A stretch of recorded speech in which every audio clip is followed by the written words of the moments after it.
Good afternoon, everyone, and welcome to today's meeting on Thursday, the 16th of January 2025, our first planning committee of the year. Welcome back, everyone. This is a public meeting, and members of the public and press are permitted to report on the proceedings. Reporting includes filming, photography, making an audio recording, and providing commentary on proceedings.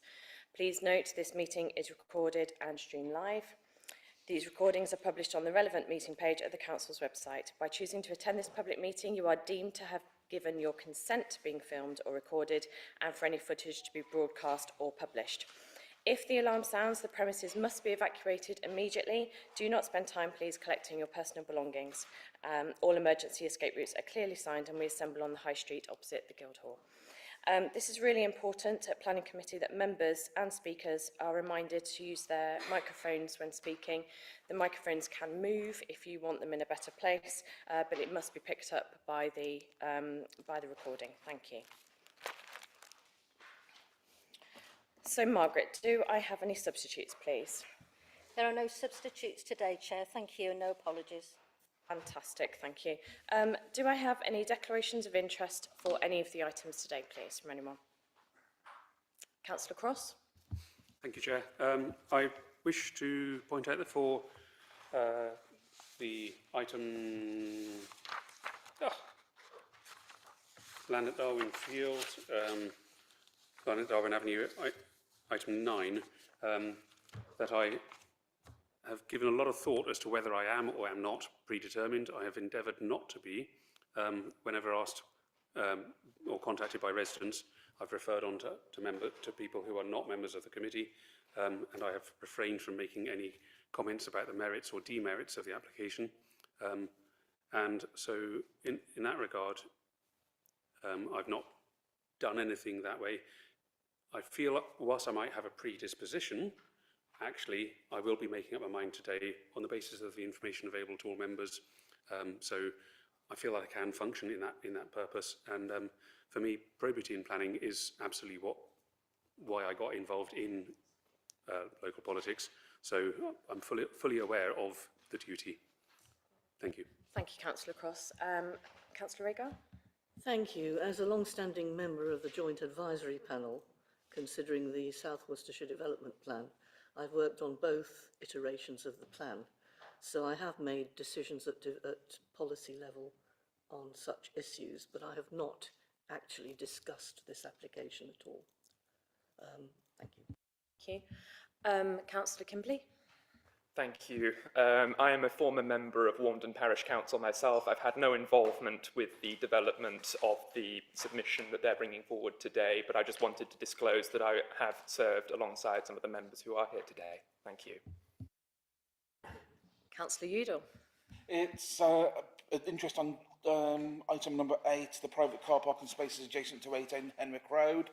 I can confirm as local members of the public have contacted me and spoken to me about this, but I've indicated to them that I'm not allowed to predetermine, and I come here with an open mind. I just want to make sure people are aware. Thank you, Councillor Udall. Councillor Cross, you want to say something else? Thank you. Yes, may I chime with Councillor Kimberley about being a former member of Warmdon Parish Council, but not involved in their planning determinations. Thank you. Councillor Rudge? We've almost got a full house. I'm a member of the Parish Council, Warner Villages Parish Council. Right. Anyone else, or we're all quite happy? We'll move on. We've got the minutes of the previous planning committee. This was held on the 12th of December. We had 2 items, but we've got 7 pages of minutes. Didn't we do well? I'll go through them page by page. Page 1, 2, 3, 4, 5, 6, and 7. Okay, so that's a true record, and thank you to Margaret for doing those for us.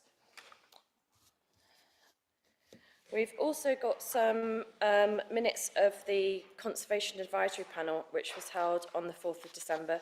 These are, we are just noting that we have these, I think, always of great interest to us what they think.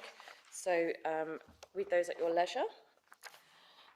We had a site visit today for item 9, the land at Darwin Avenue. There was a great turnout from members of the committee. Thank you everyone for coming. I think we all found it really helpful. Margaret, do we have any public participation, please? There's no public participation, Chair, today.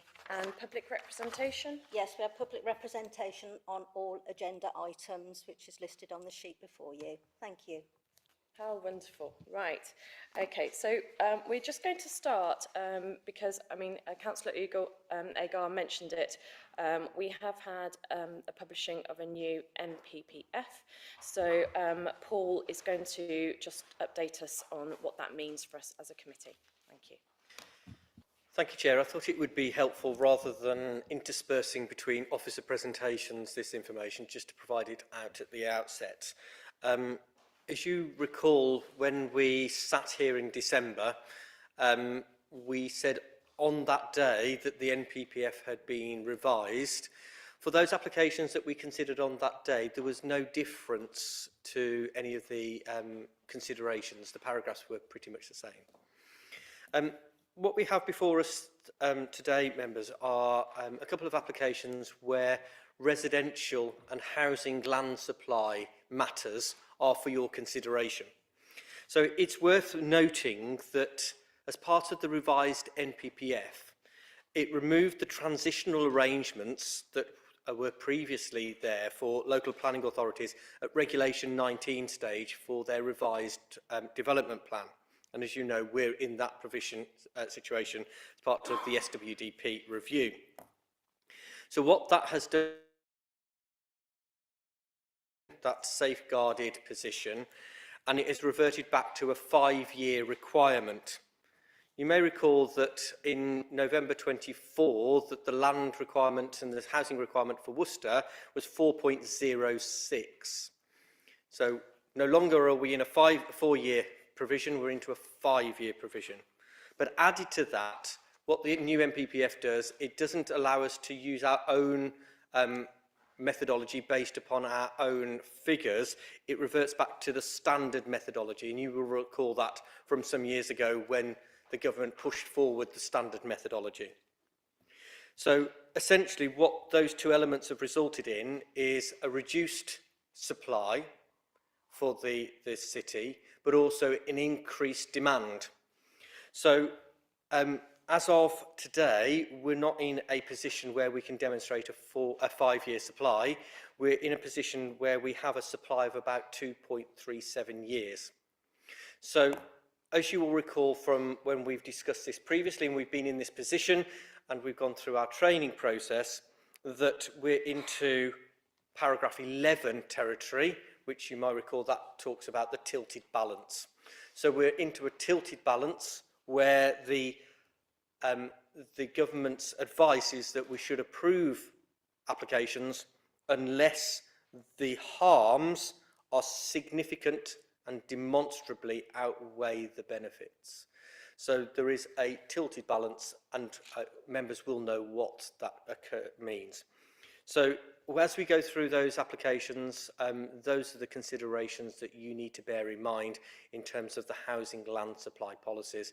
We no longer have a 5-year supply, and we are in a position where we have to look at sustainable development and approving things unless we can demonstrate that it is significantly and demonstrably harmful. Hopefully that's helpful. Councillor Amos? Thank you, Joe. I'm grateful to Mr Round for that explanation. I understand the land supply issue. We've been with it for years. But the corollary of that is the demand. So if they're going to change, the government has changed the definition or how we calculate the land supply, do they correspondingly reduce the targets we have to build? Because we are a city with a very tight boundary. We don't have much land. It's a matter of fact.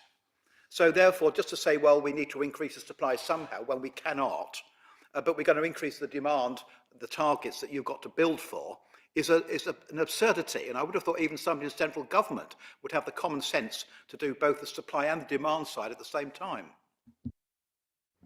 The question out, and I'll leave your comments hanging because I think they're relevant comments. But in terms of the answer to the question is no, we are provided with an amount that we have to provide. Looking forward, members, and just to provide a little bit of light at the end of the tunnel, is that when we are going through the process of adopting the revised SWDP, when we're into that position, we will be looking at a combined an amount like we were some years ago before we ended up in this situation where we've had to separate ourselves. So we will be into a 3 councils provision, a supply across the whole of South Worcestershire. So there is a gleam, well, there is more than a gleam of light at the end of the tunnel, but it is just this small period of time until the plan is adopted that we are in these arrangements. I've got Councillor Agar. Thank you. Could you also clarify for everyone's benefit, Mr. Round, the situation that we're in where we have over-delivered on our targets at 133% and what effect that might or might not have? Thank you, that's a really helpful question. So in terms of the housing delivery test, both the City Council and also the other South Worcestershire authorities have provided, and we are meeting our targets and over-delivering. But in terms of where we need to get to, in terms of only having 2.37 years worth of supply left, obviously that's a wide gap into a 5-year supply. So yes, there is some relevance there, but actually negates itself by looking at the amount that we're down. If we were down to 4.9 years and we were just below, I think that would certainly be a weight that we could attribute. But because we are so far off the 5-year supply, the amount of over delivery doesn't really have that much of an impact in weight-wise. Further, Chair, is that all right? So the point about that really is we are weeks away from the examination in public of our next iteration of the development plan, in which we do have a considerable land supply for housing, and we are not entirely sure just yet, we haven't worked out all the figures, is the answer to that. So what weight can we give to that, given that what you just said? That's a really helpful question. So what the NPPF advises is that the amount of weight that we can give in terms of the emerging plan is based upon how far it's progressed, and then you look at any specific elements that you're looking at, any objections that have been raised to it, and then how far that's got to progress. So yes, we are weeks away from the hearing sessions, but we are a fair few months in terms of until we get the inspector's report. So we have objections to certain policies, we have certain objections to certain allocations and deallocations. So it's for members to be able to weigh those elements correctly. And obviously, in terms of the inspector's report, that's the time where we can start to give more weight to things because the inspector has concluded on elements. So at this moment in time, we can only give limited weight to certain things. If there are no objections to a policy or a plan, an allocation, you can give more weight to it. But where there are outstanding objections that the inspector hasn't considered or won't be considering or hasn't given a report on it, it's only limited weight because there are outstanding objections. Yeah, thank you, Paul. I think that's really important. It just shows you how we are, as a committee, we are limited, and constrained by the rules of planning, which are very important. We're going to start with item 8. This is the application for private car parking spaces on and adjacent to 8 Henwick Road. We're going to start with the officers' report, and then we have got public representation. Thank you. Thank you, Chair.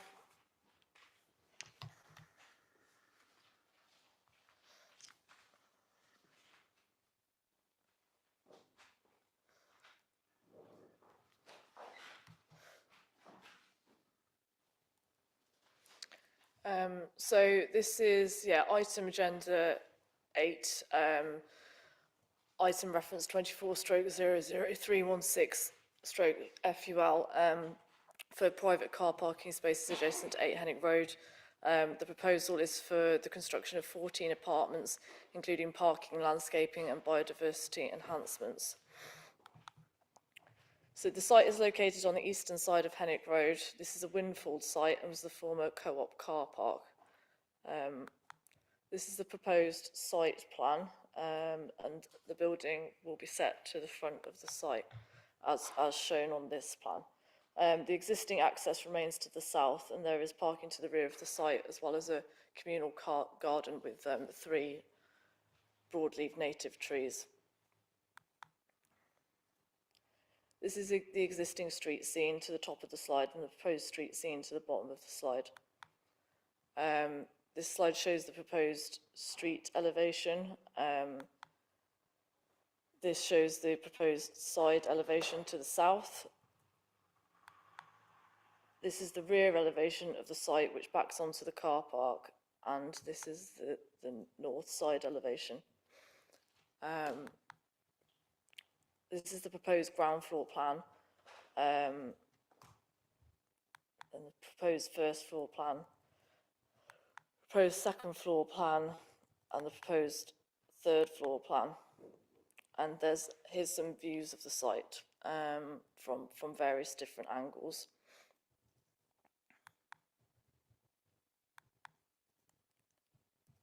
So the proposed building is 3 stories with a setback mansard roof.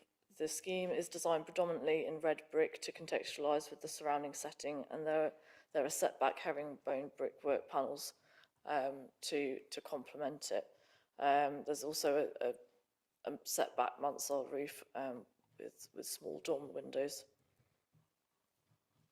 The proposed development would consist of a mix of 1, 2 and 3 bedroom dwellings comprising of 11 one-bedroom units, 2 two-bedroom units and 1 three-bedroom unit. Given the highly sustainable location of the site within the St John's district centre and within walking distance of the city centre, the mix of predominantly 1-bedroom dwellings is considered to be acceptable and conforms with the prevailing needs within the area.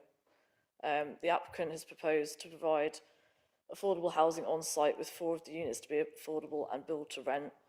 This will be secured via a Section 106 agreement with a clawback arrangement as set out in the report. In terms of highways matters, the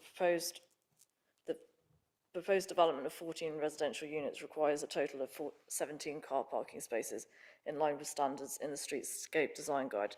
The development proposes a total of 7 spaces proposed specifically allocated for flats 4, 5, 8, 9, 10, 13 and 14, resulting in a shortfall of 10 spaces.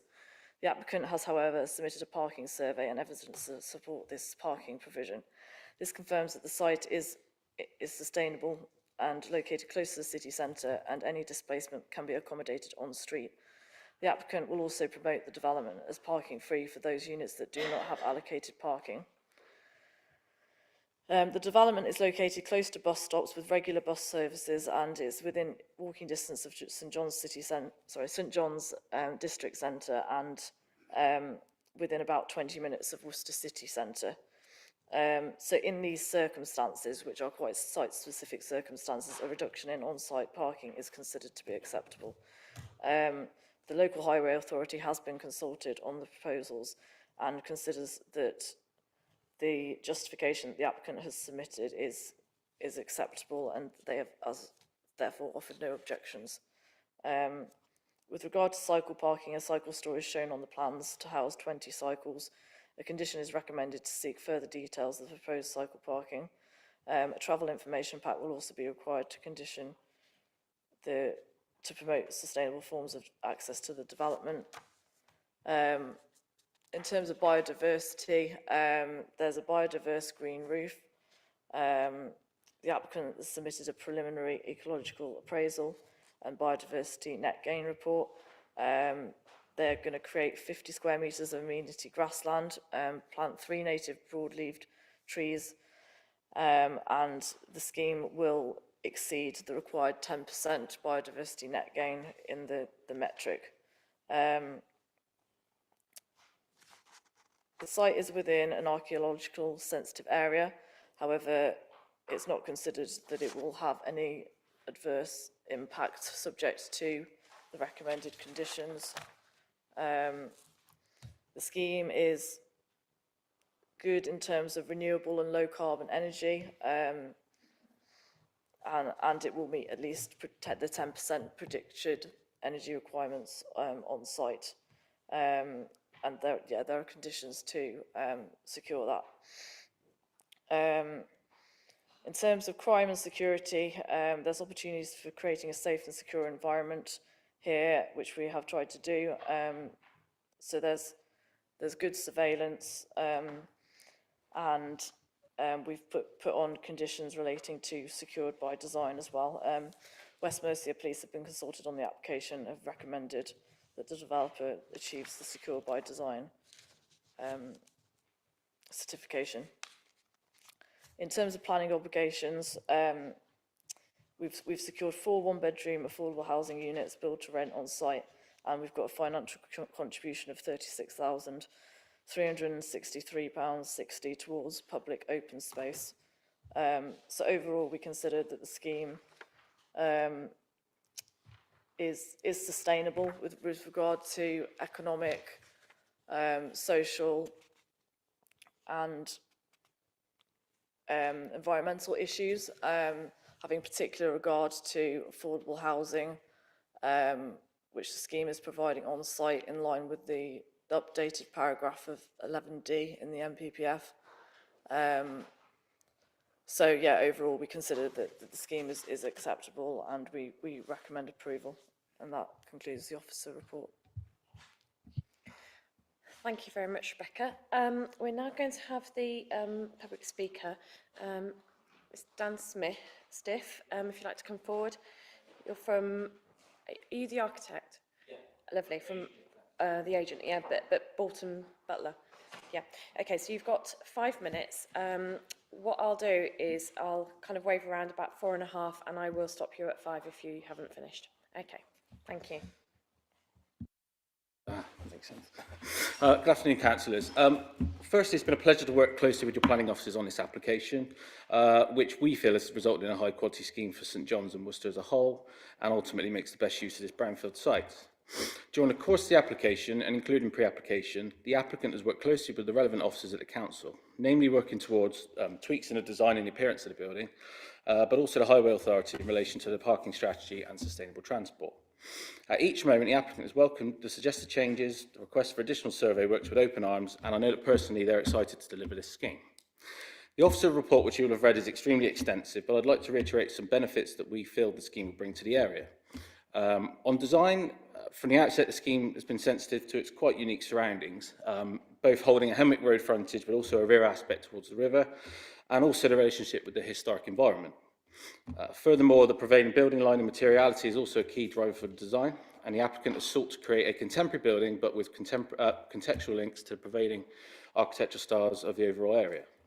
In working with your planning officers, we would agree the final design in front of you is successful in architectural terms, but also that it addresses this large gap in Henwick Road and St John's in general. On sustainability, the scheme's got a unique opportunity here to promote sustainable methods of construction, renewable energy, and significantly boost biodiversity on site.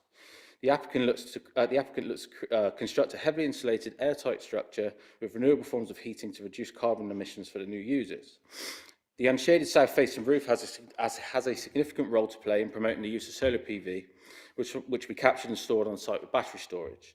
This would in turn provide clean energy for the apartments, which would be electrically heated.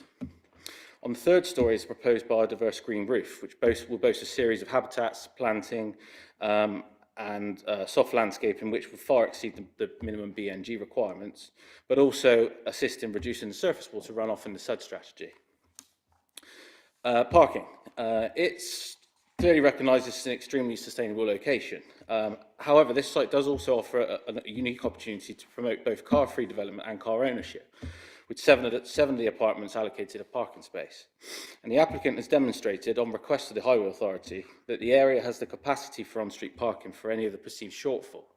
However, given the options for bus and foot and cycle access, it's highly likely that users that don't benefit from parking space wouldn't likely own a vehicle given the location, and this will be promoted in the travel pack.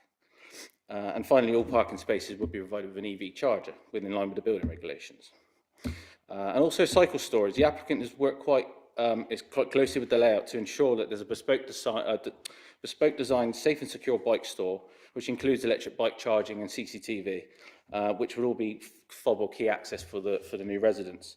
And there'll be 20 cycle spaces within this within the space on the ground floor in the site, which is in a wrapped arrangement or a horizontal arrangement, subject to the detailed design, which we've, I believe, discussed as a condition.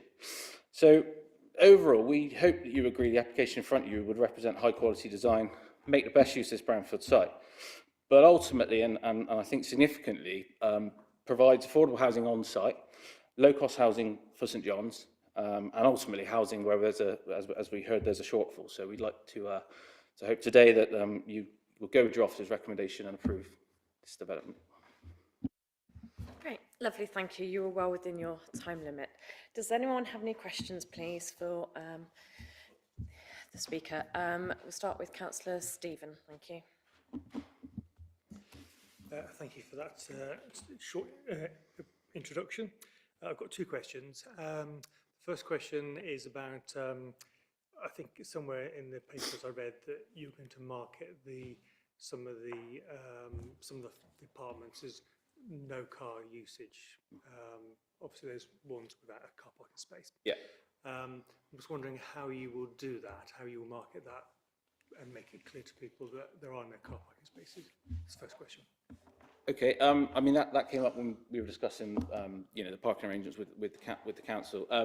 So on the site plan, we've been quite specific in identifying which spaces per plot. So on the site plan, I think there's, the 7 plots are identified. So effectively that could be an approved drawing, that could be secured by condition, but ultimately the sort whether the flats are sold or rented, it would be part of the the short tenancy that they would effectively be the title of the flat would be linked to the title of that specific parking space. So we've got a controlling mechanism, and at the end of the day, for the owner of the building, they would very much want to make sure that is secured themselves, so they don't end up with complaints from people saying, Joe Bloggs is in my parking space. So very much that's come through with on the design drawings, and specifically allocated particularly those flats which have a surveillance of the space as well. So all of the flats which are allocated to a space will overlook the car park as well. So we've got sort of the link. Yeah.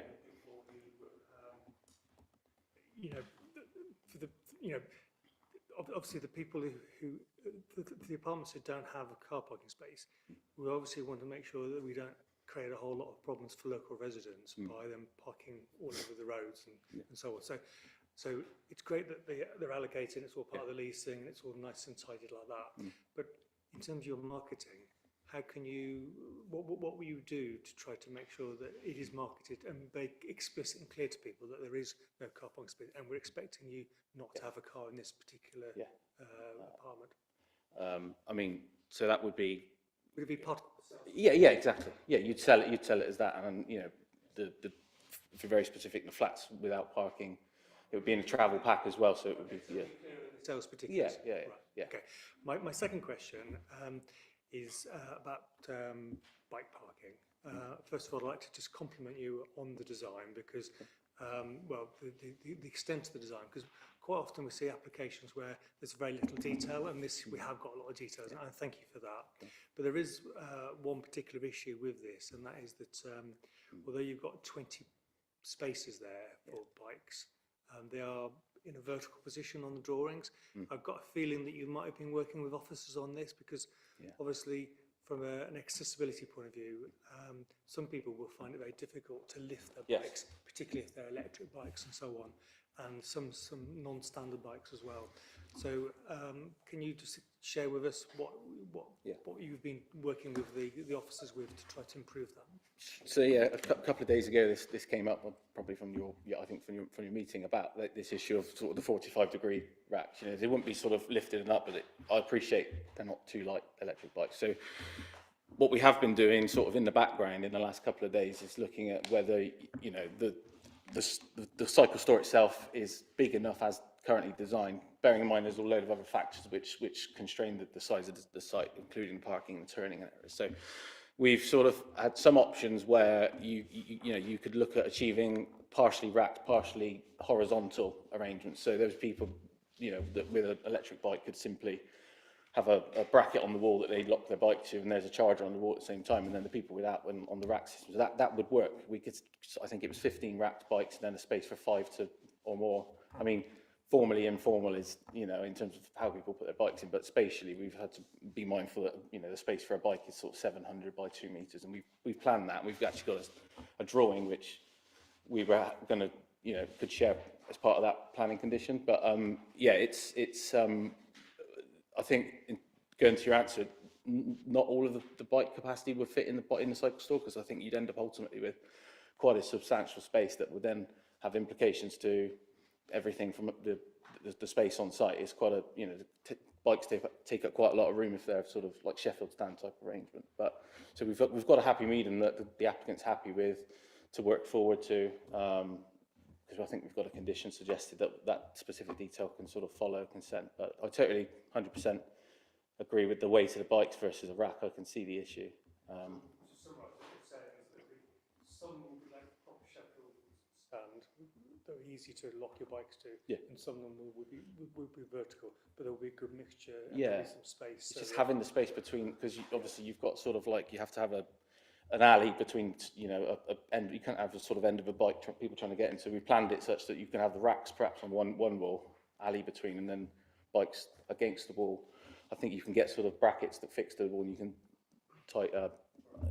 chain it to. So that's something we would like to embrace if that's an issue. Yeah, and that's covered by condition number 8. Councillor Cross. Thank you, Chair. Yes, just a quick question about the cycling provision. I noted the text saying 20 bikes. I noted on drawing P005, the text was within that drawing was cycle store 18 cycles. I guess that's an error. I just want to seek clarity on that. With drawing P14, I hear reference about 45 degrees, but it looked like 60 degrees that the bikes at the bottom are shown as angled at. So just wanting to just make sure that everything's all the same across all the drawings that we're seeing, because otherwise there's confusion. So I do echo my colleagues' comments about the need for accommodating non-standard cycles, and obviously e-bikes. If it's front-wheel motor, it's jolly heavy to lift up, and not everybody's into weight training in that way. The second question is just relating to what gull-proofing measures you've envisaged. What gull-proofing, or hardening of the site, so it's less attractive for gulls nesting or having a vantage point to oversee their nests. Thank you. First question, maybe 60 degrees. It was more of just to explore the racks as being, the rack solution is a standard urban solution for standard bikes, and that's what we've worked with the Highway Authority to. But obviously, since then we appreciate. So that would be 18 is so far as I believe the minimum requirement from a highways perspective of cycle spaces, but we've got the space to provide some more. So the approved drawing would supersede that on the site plan effectively by condition, I think. So 20 it will be. You had a question about gulls, gull proofing. Yes, that was the second question. Sorry, I was getting to that, Stu. Quick answer, we've not had that come up and considered that, but the roof itself is quite biodiverse, so it might encourage other habitats. Would we be able to condition gull deterrence or gull hardening to be agreed with officers? I can try and be helpful through you, Chair. I'm not aware that this is a particular area where there are a huge issues in terms of gulls, but in terms of the roof terrace area, you will have seen on the plans that those areas are shown to be amenity space with opening out areas. So there isn't a huge amount of roof area that is provided. But again, if members, it's one of those things, if members feel that that is something that they wish to provide as an additional condition, and they feel that that is a concern, taking ward member advice in terms of the locality, it could be something that could be added as a condition in terms of prevention measures on there. Thank you, through you, Chair. Yes, personally, I would welcome that. Obviously, professional input from the GAL officer. Thank you very much. I've got Councillor Udall next, please. Thank you, Chair. Just for assurances, there is a huge gull problem in St Clement's Close and in that area, so be aware. I've got possibly three questions. First of all, you know, we haven't seen the site from the viewpoint of Merrick House. I'm not sure if there's a photograph of that, but there, between Merrick House, which is the nearest residential accommodation, and this site, there's a very high, almost 4-storey drop from between this development site and Merrick House. I'm asking whether there's been any structural safety or survey done on that bank side, because I know in my time as a councillor there's been partial collapses, and it's the one reason why the Co-op never constructed anything on that site. The wall has actually fallen down towards Merrick House. Have you got any views on the structural integrity of that bank? Because I'm concerned about putting a 4-storey building on a piece of land which has a tendency to have landslips. Fundamentally, the proposal would create a structural retaining wall on that rear end, because the site slopes it's sort of flat, and then it dips off at the back. So we'd have a sort of retaining wall structure at the back anyway to hold the parking, but the building is fairly sort of distant from that rear boundary. I think that if you were to look at the loadings, you wouldn't be adding any load to that wall, because I think the building's about 10 metres away from it. So yeah, we would be, I think you could suggest that we'd be enhancing that issue. But the car parking area would be adjacent to that wall, wouldn't it? Yes, the parking, yes, but we'd be building a no problem. retaining. Will you be intending to use any pollarding during the construction? Of the tree at the rear. No, pollarding. Putting on poles. Piling, that's the word I was looking for, sorry. It's not envisaged that in that location we'd be piling it. At the moment in time, it's a detailed design solution. If it's a steel frame building, it might be advantageous, but at this stage, yeah, it'd be part of the construction management solution. I would have serious concerns if there was any piling, not pollarding, piling on the site, simply because of the closeness of the residential amenities next door to it and the impact of noise that would create. On the issue of the car parking, I'm fascinated to hear that there's a view that there's sufficient on-street parking in the adjacent areas for the surplus cars to go to. Where the hell is it? Because I can't identify it. Henwick Road itself has got parking restrictions on both sides. St Clement's Close has got parking restrictions, which is the other side. I'm not sure where this on-street parking is going to be transferred to. Can you help? So, obviously, parking and a reduced parking provision on site trigger the need for us to work with the Highway Authority. So, it's quite a fundamental point, this, is that in order to get the Highway Authority on board and to justify our position, we worked with them. They gave us a brief for the specific level of survey, British standard for the parking beats within, I think, 200 metres of the site. From the sites, there's a variety of roads that come off. It's not just Henwick Road, but it's all the sort of sub-roads. That beat was done. It was done during the university term time by request. And obviously those results were inputted to the council. There was a net provision of on-street parking available. I suspect I might have to come back on this, because that's not the local perception, and certainly not my perception. And I can see my colleagues already indicated when she heard the question, so I'll allow Jenny to come back on that. Okay, thank you. We've got Councillor Amos now, please. Thank you. Thank you, Chair. Just a few questions, Mr. Stiff, if I may. The first question is, could you just confirm the number of bedrooms in the development? Number of bedrooms? So we've got 11 one-beds, Yeah, 2 two-beds, yeah. and 1 3-bed. And the arithmetic makes it? 18. 18. Okay. Thank you.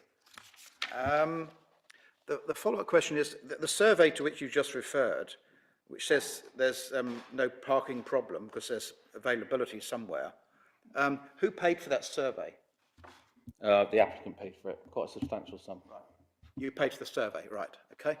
The next question is, do you think that if people who live in affordable housing don't have cars? I don't think anyone's made that inference. Thank you. And the final question is really about the bikes. You said there are 18 bedrooms, but you're providing 20 cycle spaces. Are you actually saying that just about everybody will have a bike? Because I don't know of any other development in the city where everybody has a bike. But you're making provision for that, but you're not making provision for everybody who has a car. I mean, I would see the benefit, there would be a benefit in providing every person with a bike. Yeah, it's a minimum standard that we've got to meet for going slightly above that in terms of the cycle storage and cycle provision. So whilst we're not providing a car for everybody, of course, not everybody drives and not everybody cycles, but I think that's promoting a sustainable location is a benefit to that. Thank you. And the final point, Chair, is, Mr. Stiff, are you aware of the bus timetables? You're talking, well, because people live near a bus stop, they'll get a bus or they'll walk 20 minutes into the town centre, even though they've got heavy shopping or whatever. Are you aware that when buses finish and of the frequency of the bus services? Yeah, we did some, not off the top of my head, but in the transport note that we prepared, we did look at all the various. I think there's from early in the morning, correct me if I'm wrong, a 10-minute into Worcester from St John's that passes through, and there's one to Malvern that goes on from, I think it might even be from the bus stop on the site, but it's, yeah, there's access clearly to the White that's fairly frequent for the well, more frequent than obviously some of the villages, and it's a central location. So I can't tell you exactly every time that one passes the site, but there's frequent trips, both from the site with about 50 yards north and south up Pembroke Road, but then also you've got the service that come through St John's to Malvern, and I think some go to Martley and Clifton. Obviously the most frequent trips are into Worcester City, where you've got the employment. But are you aware when the bus service is generally finished in the evening? In other words, can people get to and from the city centre in the evening time when there aren't any buses? Again, without it in front of me, it'll be in the transport statement that we've prepared, but I'm sure you do. Yeah. I can give you part of All right, Councillor Amos, I don't want to appear greedy, but I do have 2 bikes myself. So I do have 2 bikes myself. Some people do have more than 1 bike. Right. Thank you very much. Can you cycle both at the same time? But I can lend one to a friend, actually, which is quite useful. I've got Councillor Kimberley next, please. Thank you, Chair. I've got a couple of hopefully fairly brief questions, just to try and get in the shoes of the residents. I've driven that road myself not long ago, and I tend to agree with the locals. It's not an area replete with overspill parking as things stand. I'm a little concerned. I think the Highways Authority may not have been your best friends in planning this out somehow.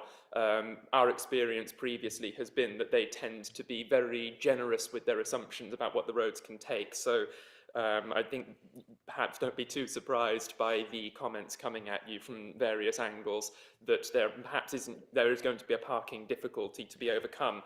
But the 2 questions I want to ask, firstly on the theme of parking, where will visitors, guests and delivery vehicles be expected to park accessing this estate? Because I can picture the scene in my mind. Maybe it's mid-term time and vehicles are parked in all of the available parking spaces. Where is the Amazon van going to pull up, and is it going to wind up obstructing the road? The other question I would like to ask, which I think is perhaps going to shine some light on this, is who the target demographic of people would be that you expect to occupy these properties. I think that would be potentially quite illuminating. Thank you. So, obviously, from our perspective, there was a sort of long, drawn-out process with the parking. There's no getting around. It's St John's. It's an urban location. Parking is always going to be key discussion. So, don't think the Highway Authority were necessarily sort of won over. There was a lot of back and forth with them, changes in tact, specifically requiring this very specific type of British Standard survey work done in university time, so we don't do it in the summer and miss out that population. I can't answer for the Highway Authority as to why they agreed with the survey work. It was clearly vetted, and the officer there was quite intrusive in looking at that work. So I'm sure that there's a local issue. There's, like everybody, if there's a parking issue, people that live there will know better than necessarily the people that look at the piece of paper. But from our perspective, we've sort of exhausted fundamentally what we were asked to do to an acceptable level. But we're also providing some parking on site. You've got 52 rooms at the St Clement's Hall, no parking at all. So I think this is a slight, we've got some benefit here where we've got parking provision, because I think that if we didn't have any parking provision at all on site, we've got car-free schemes in urban locations, and that's promoted by the Streetscape Design Guide. So we've sort of, not going to suggest that this could have been a car-free scheme, because that's not what the applicant wanted, but we may well have pursued that if that was another option. So that's on parking. I think the other option was a demographic.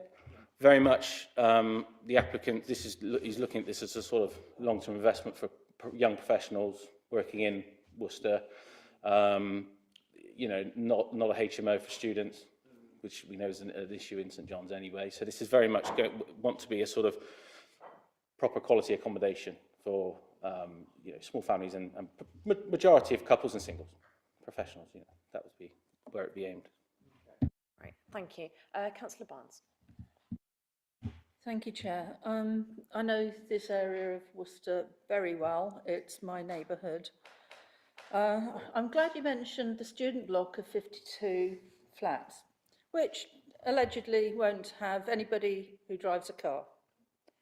We all know that that's not the case, and there will be people who will park on Hendwick Road. It's inevitable, it's human nature. We also have a lot of takeaways, and that's a worry for the Seagull front, by the way, but also a lot of takeaways, and so there are a lot of vehicles picking up from those establishments, whether in cars or motorbikes, all the way along in the evenings. If this had been one car per flat, I would have had no problems, I think. But the very fact that this... I notice I'm not going... Do you have a question? I'm sorry. The bottom line is, did the parking survey take account of 52 flats next door who are likely to be impacting parking nearby? Or even the takeaways impacting on parking nearby?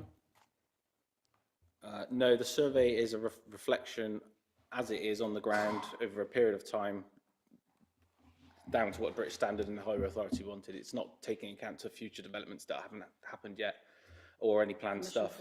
So that's the answer to that. I've got Councillor Agard, please. Thank you. Regarding the bicycle racks, two things. I think the vertical ones are not particularly desirable. Secondly, how much natural surveillance is there of that? Because I wouldn't have wanted to park my £3,500 Moulton bicycle there. I know it had a tungsten hoop, but I'm not sure the bike racks are tungsten. Inevitably, they won't be. But we're told that we have to design out crime, and I wonder if you really have done that.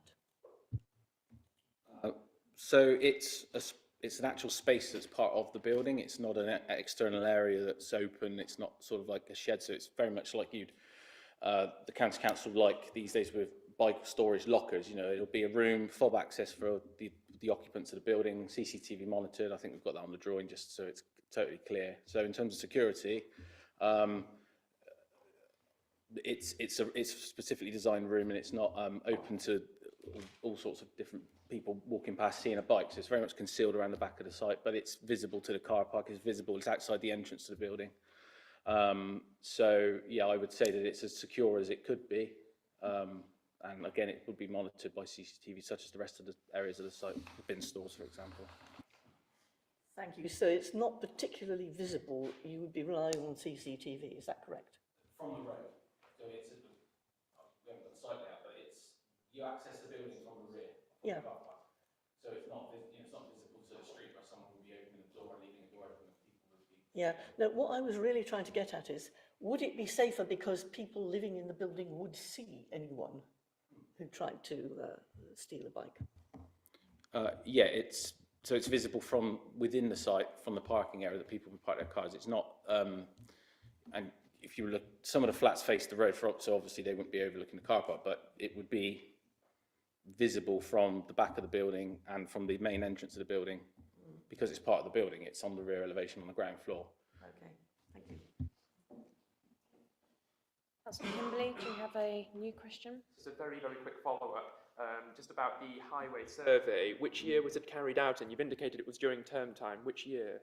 So we were asked to do it from middle of September 2024, so it's done 4 months ago. Okay, that's useful to know. Thank you. Councillor Smith? Thank you, Chair.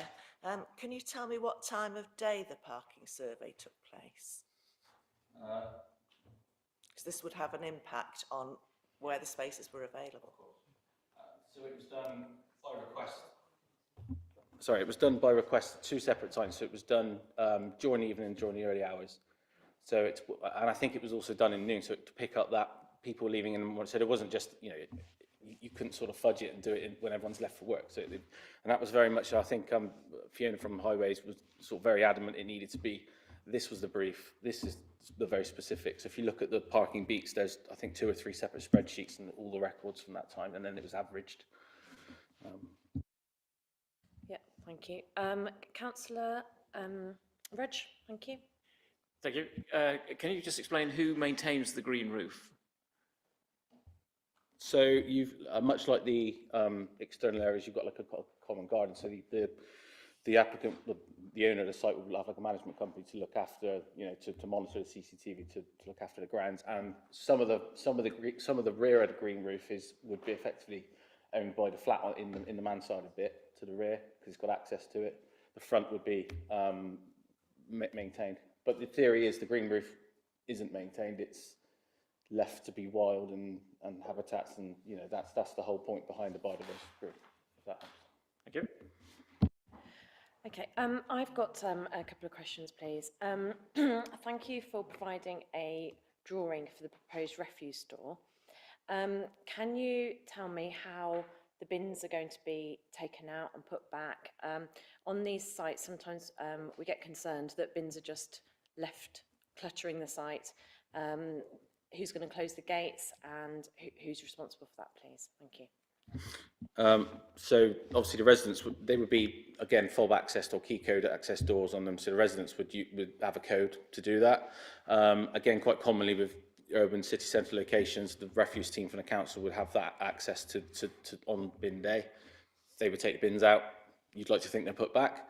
But again, the site will have some CCTV for that and be monitored. So if there's an issue arisen, a neighbour could complain to the owner of the site, who's effectively going to look after, be the guardian of the site, let's say. Great. And then the other thing, I think I did say in a report that you're looking at using air source heat pumps as well. So is that you're not going to have gas on the site? So I think initially there was a discussion, the energy statement would have suggested the site is suitable for air source heat pump or solar with some PV, but as I've just explored in my spiel, the applicant very much wants to look at utilising the solar on the roof, Tesla battery storage, and then having the scheme electrically driven from a perspective of we haven't got lots of flue sticking out of the building, noxious fumes, and we haven't got noisy air source heat pumps, and you wouldn't have. The size of the development wouldn't suit air source ultimately, because you'd have like 15 fans going all the time, 14 fans. So that's the approach, is electrically. Yeah, so you're looking more at a kind of a fabric first approach with a well-insulated building.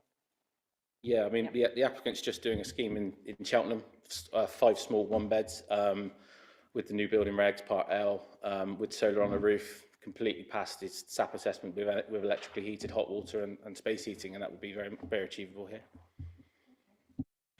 Do I have any other questions for anyone? Nope.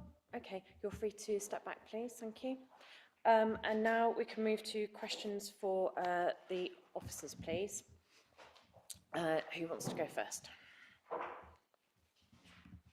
Councillor Ramos, why not? You're too kind, Chair. You're too kind. I have no objection in principle whatsoever to this site being used for residential.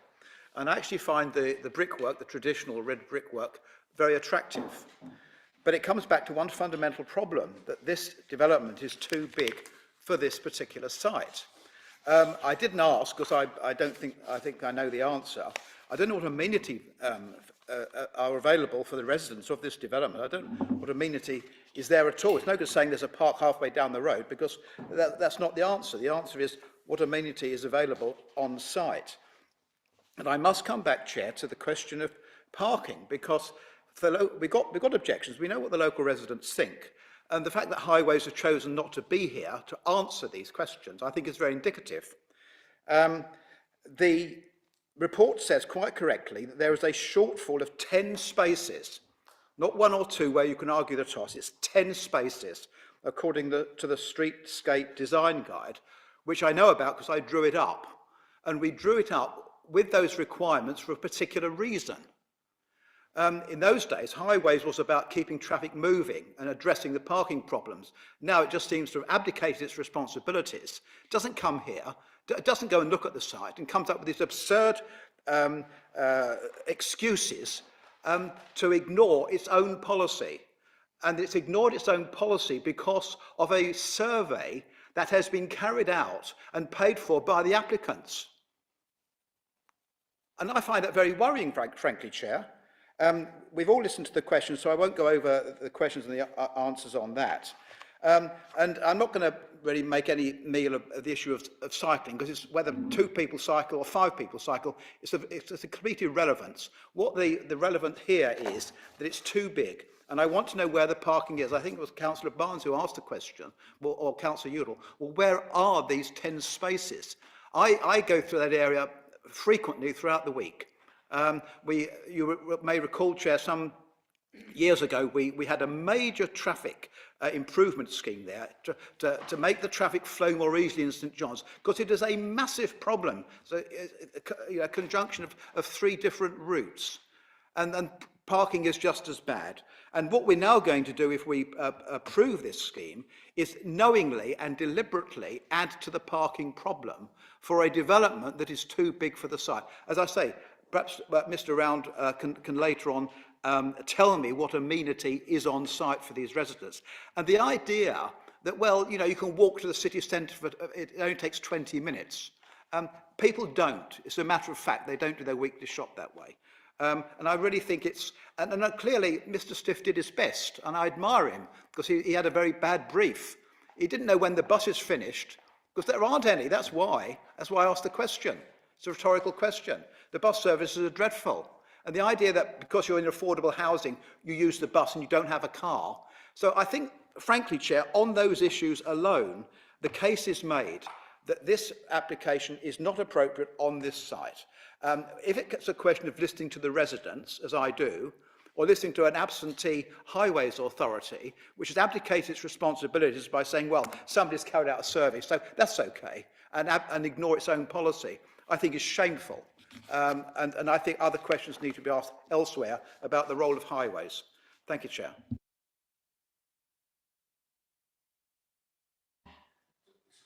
Through you, Chair, there was a question.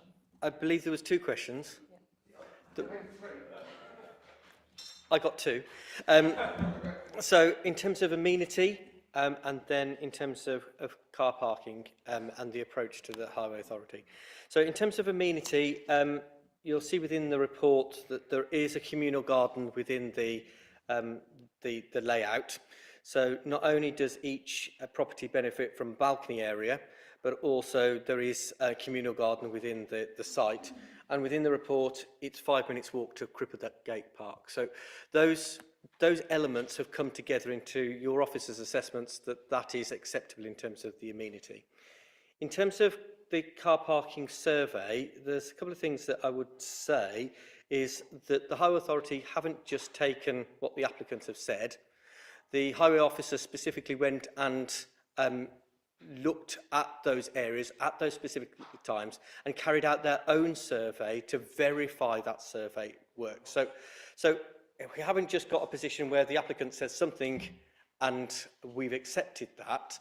The Highway Authority have provided that robust analysis in terms of verifying that analysis. So they are happy that there is the capacity that has been set out within the parking survey. But setting aside all that from an officer's point of view, this is a sustainable location. This is in a location where you can get access to St John's very quickly. It's probably one of the only locations where you can walk to Sainsbury's supermarket really quite quickly within a few hundred metres. So there is those facilities available. You haven't got to go to the city centre to be able to do your weekly shop, to be able to get those elements that you would normally require. St John's has that, and I realise that there are elements in St John's that are in decline, but there is still that elements to be able to provide those good, sustainable elements within St John's. So the necessity of car parking, when we look at the Streetscapes Design Guide, in terms of car-free developments, that is one of the criteria that is being considered. So essentially, the applicant has set out very clearly that they have provided some car parking on site, but it is in a sustainable location, whereas those others that haven't got car parking spaces don't necessarily need to have car parking spaces. And I accept and I agree with you, Councillor Amos, that the bus services aren't there all the time. But that doesn't necessarily require that they need to be there all the time. And we've had this conversation before in terms of locations, and there are other ways of being able to get back home, not just by the bus service. So overall, we are content. We haven't just taken these things lying down. We have given a robust defence of the issues that have been raised. And we consider that this is a sustainable location and it has got everything that it needs to have. And bearing in mind what we've talked about at the beginning, that we are in short supply of housing, that is something that members need to consider against the adverse aspects if they consider it in terms of where we are in terms of the supply. This will provide 14 dwellings, it will provide affordable housing, it will provide those benefits that officers have considered. So I know I've answered more than your two questions and I've added a little bit of context, but hopefully that's helpful. Very quickly, Chair, if I may come back on that. Mr Round's quite right, and I admire him for actually speaking on behalf of the Absentee Highways Department. But if the Streetscape Design Guide is so irrelevant and so out of date now for a development like this, will he be asking his colleagues to get rid of the document because it clearly has no use or any purpose whatsoever? Through you, Chair, I think you might have misinterpreted my comments. I don't think I said that the Streetscape Design Guide was out of date or was useless, but what it did provide, it provides two aspects. It provides a provision where it sets out a criteria for parking, but it also allows for developments to reduce that element when it's in a sustainable location. This is judged to be in a sustainable location so that the parking elements can be reduced, and that has been robustly gone through. So the Streetscape Design Guide is exactly what the applicant has done. It has set out what the requirement is, and then it has reduced it based upon its sustainable credentials and its sustainable location. So the Streetscape Design Guide is fit for purpose, and it's continuing to be so, and we look forward to the revised plan when the revised document when the County Council has put that forward. Yeah, I mean, one thing I find interesting is that initially the Highway Authority provided a deferral comment and requested more work to be done, but now they have no objection subject to conditions, which are all included in the officer's report. I've got Councillor Cross. Thank you, Chair. About the Streetscape Design Guide, I understand it's out for consultation and public consultation, and feedback can be provided until, I think, 27th of January, so there's still time to help shape it, get better. In terms of conditions, if I could discuss those, I'd be very keen to see gull proofing be conditioned or details to be worked out with officers, including the gull officer. from the city, and also that the cycle storage plans include not just the rack angle, but space for non-standard cycles as well. Thank you very much. Okay, great, thank you, Councillor Cross. I've got Councillor Barnes. Thank you, Chair. I'm interested in the amenity space of some of the flats. 1.2 square metres, which is clearly about 3 foot by 4 foot balcony, say.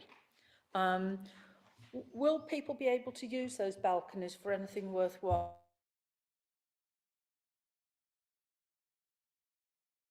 Will there be any kind of restrictions on the use of those balconies? In other areas of the city, I'm aware that residents are told they can't put hanging baskets on their balconies and things like that. So I wonder if there are any restrictions at all that you're aware of that have come through planning. Through you, Chair, there's no restrictions that we are proposing to impose upon those balconies. I'm not aware of anything that has been put forward by the applicant in terms of requirements, and I'm getting shaking of the heads from the public gallery to say that there's going to be no restrictions. So they can hang their tea towels out to dry on those balconies? Correct. Fine. I've got Councillor Udall. Yeah, thank you, Chair. I think I've got a number of questions. When we had the slides presentation earlier, I don't think there was a slide which showed the development site from Merrick House. Can I just get that confirmed, that there isn't a slide which shows that?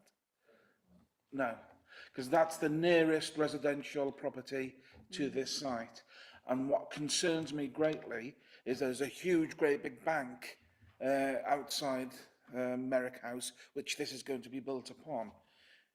That's effectively going to be an 8-storey building with the bank and the house and the flats on top.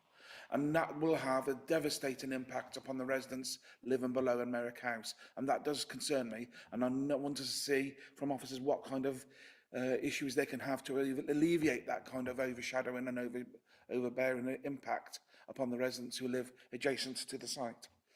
And I've got more questions as well. Let's do that one first.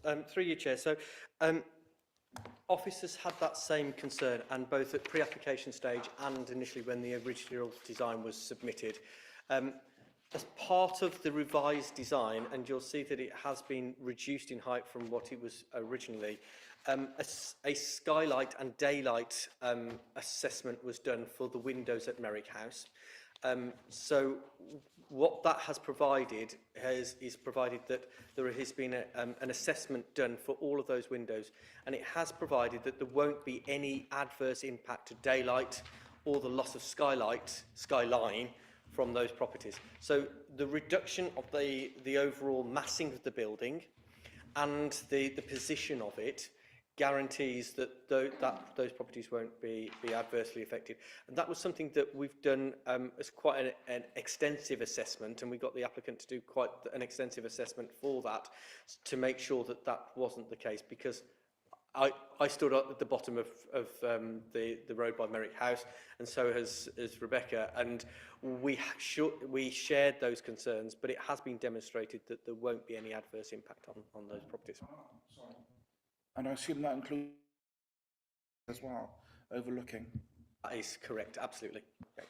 My other concern, which I seek clarification of, I think we heard there's going to be 18 bedrooms, and obviously all of those 18 bedrooms could double up in the number of people. It could be more than one person living in each flat. So we could be looking at 36 potential people living in this block. And I'm also right, am I not, in saying that any room in the premises, apart from the kitchen and the bathroom, can also be used as a bedroom? That would have obviously push up the numbers even further. I am concerned about that as a parking issue, especially when we heard that the target demographic is professional young adults. And I've just looked it up on the internet. 81% of professional young adults aged between 20 and 30 have a car or aspire to have a car. So it's indicative that there will be 30-odd cars potentially in this site. I would love to know, if you know, where these extra cars are going to park, because I have been racking my brains looking at the streets and the roads in the adjacent 200-metre radius, and I can't think of anywhere which has got surplus capacity. And I've got great concern that this will actually end up in social disorder in the area of people literally fighting for their on-street parking spaces. We only have to look across the road at the largest car park in the area, which is Sainsbury's, which has now got a restriction of no more than 2 hours parking. So not even that can be a relief for the situation. I just don't know where they're going to go. Have you got any indication to put my mind at rest? Something I would like to add really in terms of the issue around parking is that this is intended as a young professionals apartment block, I think, as the developer has said. And I think in terms of young professionals in that age gap, you also have to consider that one of their main causes is the climate crisis, and that they are starting to move more towards you know, either not having a car, having an electric vehicle, having a bike, or, you know, trying not to pollute the planet and reduce carbon emissions. So I think that is one reason I am quite confident that this is the right arrangement for this site. With respect, Chair, 81% want a vehicle or aspire to have a vehicle, and we're looking at a demographic which most need vehicles for their jobs. So I hear what you're saying, but frankly, I think you're wrong. Just coming back to the specific question that was raised, and obviously the opinions of the officer, it's an opinion, so it can't be wrong if it's an opinion based upon those things, in the same way that you have your opinion and would... opinion is the officer's wrong. Yes, yes, but you appreciate that position. In terms of this, you will have probably seen, obviously, the capacity that has been demonstrated within the survey, which shows the minimum of 23 spaces being able to be provided across that survey area as an average. So I can't tell you exactly, because I haven't got the specific data sheets in terms of the spreadsheets of where those elements were. But that survey, as I said, has been verified by the Highway Authority, and they've confirmed that that is accurate. I've got Councillor Agar, please. Thank you, Chair. Given that the applicant, or the agent certainly, has indicated a willingness to put CCTV surveillance in to secure the bicycle storage area, would it be reasonable to add that to the condition 8? And possibly to ask that smart water anti-theft measures are taken as well when the first residents occupy the flats. So assuming, I'm saying if it were to be approved, would that be reasonable? Through you, Chair, I don't think it would hurt to be able to add to condition 8 the details of security as well of that cycle store. Well, there's nothing mentioned in the Secure by Design section 7.55, nothing about the cycles. So I think that would be reasonable. Thank you. I would like to ask that that is done if the committee feels that's reasonable.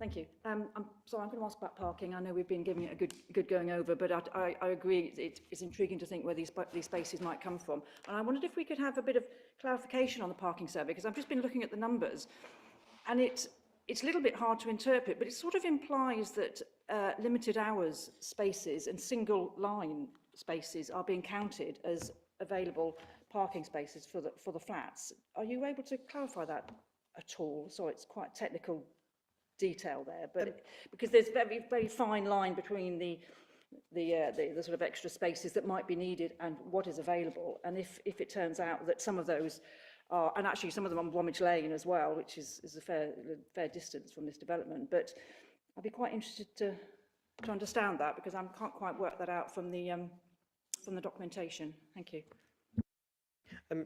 Through you, Chair, I agree that that does provide a little bit of added complexity. What the Highway Authority and your officers have done is taken the minimum of unrestricted spaces that are available. So we're not taking that higher level that is set out within the survey. We're taking that lower level so that we know that there's a minimum of 23 spaces on average in unrestricted areas. So that's the position that officers have taken. We're not taking that and saying, actually, there's oversupply, because actually we appreciate that those restricted areas aren't always available, and it's not fair to be able to count that as a position. So we're taking that lower position in terms of the 23 spaces, which is adequate to be able to provide. But come back to my original point, is that this adds one layer. It provides that security, that sort of security net. But actually what officers are promoting is that this is a sustainable location that actually doesn't require that amount of parking spaces in any event. Councillor Kimberley. Thank you. I've just been trying to find the paragraph that I was looking at in the report. I think it was from the housing officer and from the housing team. There was a comment in there which was talking about this obviously having a lot of one-bed properties, and that this would be a help with meeting our shortfall in 1- and 2-bed properties. I thought it was perhaps a little unhelpful to categorise the 1- and 2-bed properties together as part of the same group, because they're obviously fundamentally, I think, fairly different. Like, you know, a one-bed property is not going to be suitable for a couple with a child, whereas a 2-bed property might be. So I was just going to get a sense of whether there is, from the perspective of housing, a significant difference in considering the value of those two different types of property. Thank you. Through you, Shay, yes, you're absolutely right. They do look at those in different ways. I think what we've got is a summary from the housing officer's comments that both of those are needed. And the nomination rights that would be provided to the council would allow them to put those 4 units. So 4 units being able to be provided, it's just a very welcome provision within the area for those type of units. Yeah, thank you. Do I have any further questions for the officer, please? Okay, so shall we move to a debate then? I just want to kick it off, if that's all right, because I haven't spoken yet. Why not? We were just talking about the affordable homes. You know, this is great, isn't it? It's what we need in our city, is more affordable housing. And actually, we've got it in the officer's report that great weight needs to be afforded to this as a benefit. But there's also the contribution to public open space of over £36,000. I would have thought that's really important for St John's, you know, looking at the maintenance or improvements to our local space. And I suppose that makes up for a little bit that we haven't got much space on site. But we've got the space on site and we've got balconies. So, you know, that's something too. Does anyone else want to comment, please? Thank you. Councillor Stephen. Yes, I would also like to talk in favour of this particular application, because I do think it is an attractive design, as Councillor Amos has said. It's a nice red brick design, and obviously from a city point of view, we have a constrained amount of space, and we really do want to be avoiding building on greenfield sites and so on. This is high density living, what we need to see more of. It's a brownfield site. It is definitely in a sustainable location. People get to shops. I don't think I've ever seen such a good design in terms of the overall design of the bike shed, in terms of the security and so on. It's got the electric heating, it's got the green roof, it's got a lot of stuff there in terms of the battery, the solar panels. I think it's got a lot to be commended, and I'd be happy to support this application. Thank you, Councillor Stephen. I'd say it isn't high density. I would say this is called what it's called gentle density. It is probably medium density, but it's the kind of density where if you're somebody on the street and you look up, you don't feel overwhelmed by it. And I think the mansard roof is particularly good for that reason. Thank you for your comments. I've got Councillor Agay next, please. Thank you. I mean, to me, this is a bit of a curate's egg. Some of the design is excellent, and there are undesirable aspects of it as well. And I've had trouble with those as the debates, as the discussions are going on. I think there's not enough usable green space. And it's no good saying the park's 5 minutes away. People aren't going to do that on the whole. You know, their kids, if they've got kids, are going to be playing down below or whatever. And, you know, you want to be able to sit outside your own home, hopefully, in a reasonable way. And if you've got 14 dwellings and a tiny, tiny amount of usable space down below, I don't think that's particularly good. I also don't think the vertical bike racks are much of a good idea. I think really it needs horizontal ones, if we can achieve that. And if there's not enough space for horizontal ones, it says to me the site's overdeveloped really, because you need to be providing for cyclists, you need to be providing for car users as well. I'm still not clear where all this displaced parking is going to go. It's a very fine balance for me, and I'm still not sure I've made up my mind. I'm just trying desperately to do so. Yes, thank you, Councillor Agar. I think, you know, you're right. I mean, talking about those aspects, I think that's what lots of people are talking about. We do have to, I think, remember what was said to us at the beginning of the meeting. You know, if we had this application in December, we'd be having a different balance when we're looking at things. You know, we are looking at, we need more housing in the city. Councillor Kimberley. Thank you, Chair. I find myself in the same position. For a little light relief, it reminds me a lot of when I took my third and fourth driving tests. It took me 4 goes to get through. On the third one, I got practically no minor faults at all, but I had 1 major, and that was enough to obviously mean I failed the test. And I'm working out for myself, this is a good application in lots of ways. I mean, I struggle to find a single minor fault with it. It's whether or not we decide that the parking allocation is a disqualifying major fault.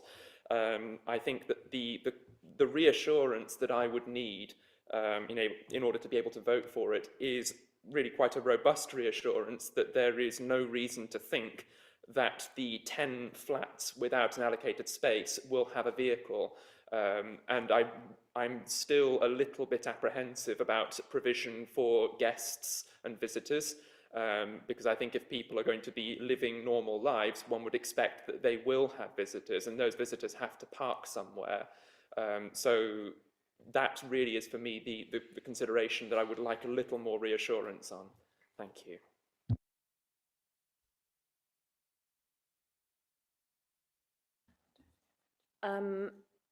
Councillor Kimberley, I just don't know whether you just want to we want to look at the conditions for that. We've got some conditions for a travel information pack, and that is with the reason to reduce vehicle movements, promote sustainable access.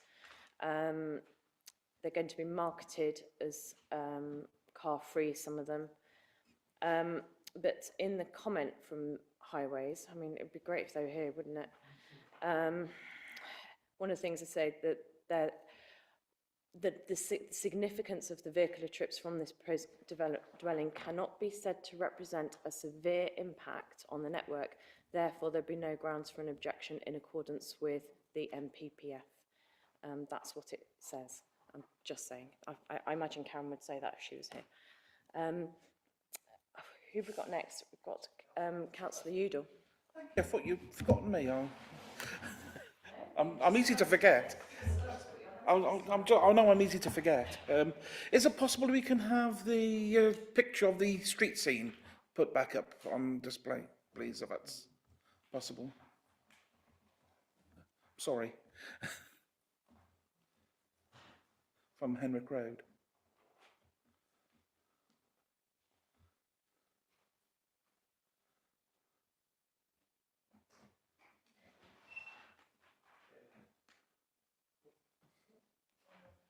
No, that's the other way, isn't it?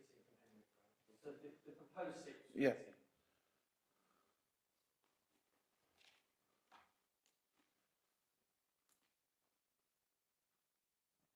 No, there's next. Go ahead, another one which I'd show the buildings next. That's it. Okay. I am concerned because that's going to be the highest building on a street scene. The buildings either side of it are 2-storey. That's going to be 3.5, nearly 4 stories. That means it is going to be quite an impactful development. I always try to say yes, but rather than no, because, but I'm struggling on this occasion because I believe that is a gross overdevelopment on the site. It's a small patch and it's going to be overbearing on neighbouring properties, some of which are incredibly sensitive as they are sheltered housing and very sheltered housing. The building block below it, Merrick House, which is at a different level, that does consider me, despite what's been said, and I am worried about that.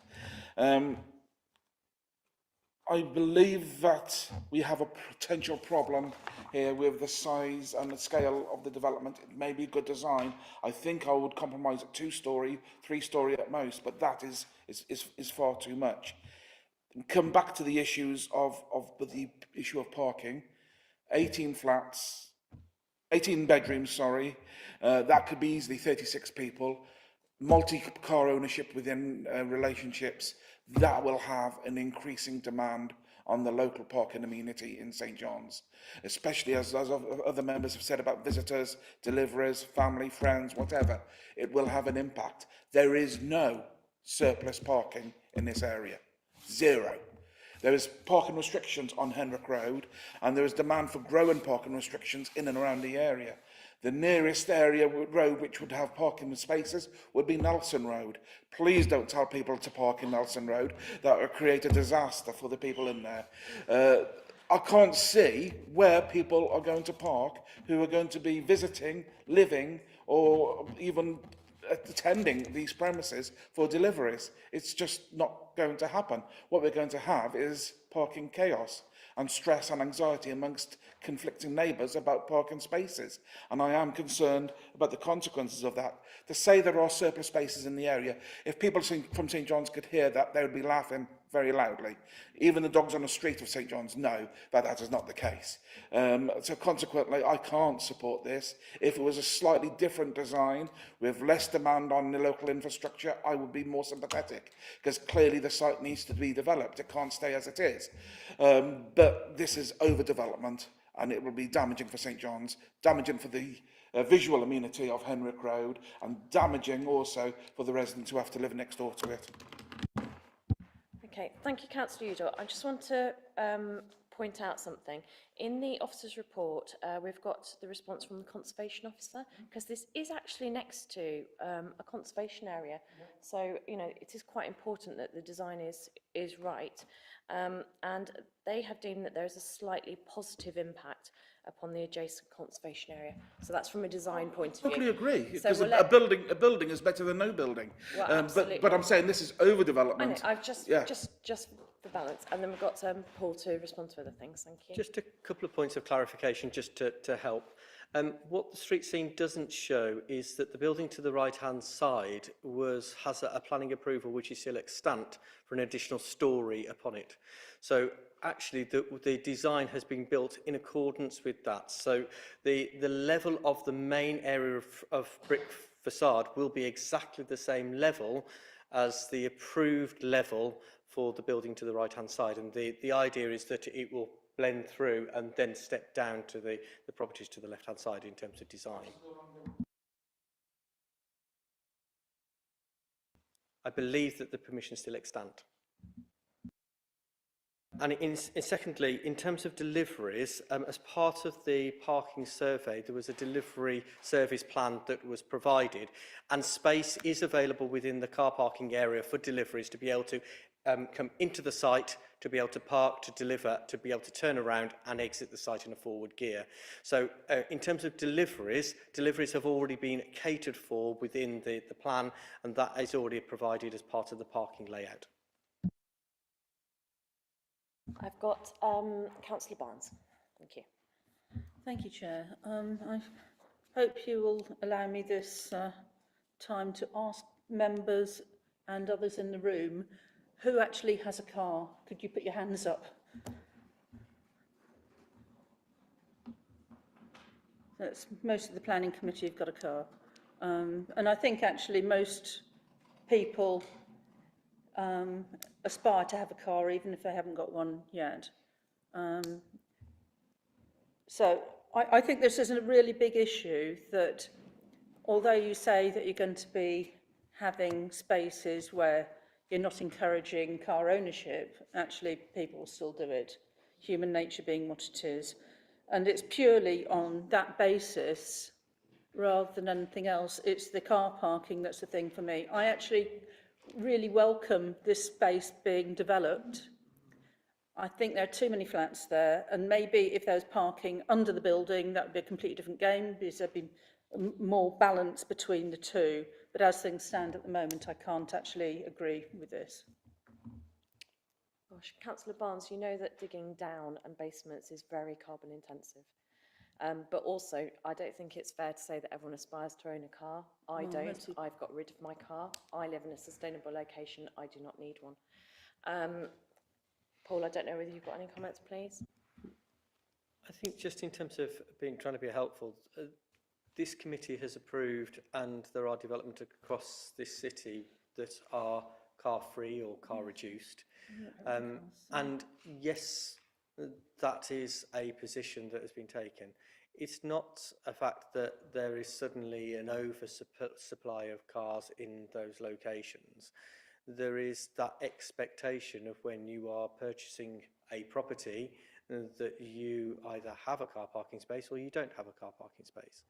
But the whole push in terms of policy is that there is that provision that it can be in a sustainable location. But if members have got some concerns, I would come back to those comments that we made right at the beginning of this meeting, is that given the shortage of housing, there is a requirement upon the committee not just to find fault, not just to say that there is an issue with this, but it needs to be substantial and it needs to be demonstrable. So it's not just the position of where you feel that there might be some concern. It's not just that there might be an impact. It needs to be substantially and demonstrably outweigh those benefits. So what members need to do in terms of their balance is balance all the good things. Have a look at all those elements in terms of the social benefits, the economic benefits, the environmental benefits that come as part of this development, which include the elements of building it, the sustainable credentials of it, the benefits to the conservation area, the provision of affordable housing, all of those that you weigh. There may be something that's harmful, and you also weigh that, but you're weighing that in a tilted balance. You're weighing that in a provision that the government has set out very clearly, and we would be wrong to do anything otherwise to be able to balance that properly. So we're not into a game of let's find a perfect application, and you know this, members. We're into balancing it correctly. So we're not trying to push you into one decision or another, but in terms of any of your comments that you make, and when you come to a final decision, what you need to be able to demonstrate in terms of how you express that is that you have weighed up those elements and that you have concluded that the harm significantly and demonstrably outweighs those benefits. It's not just a little tip, it's a clang of the scales. So hopefully those comments have been helpful. Thank you, Paul. I've got Councillor Cross now, please. Thank you, Chair. One aspect we haven't mentioned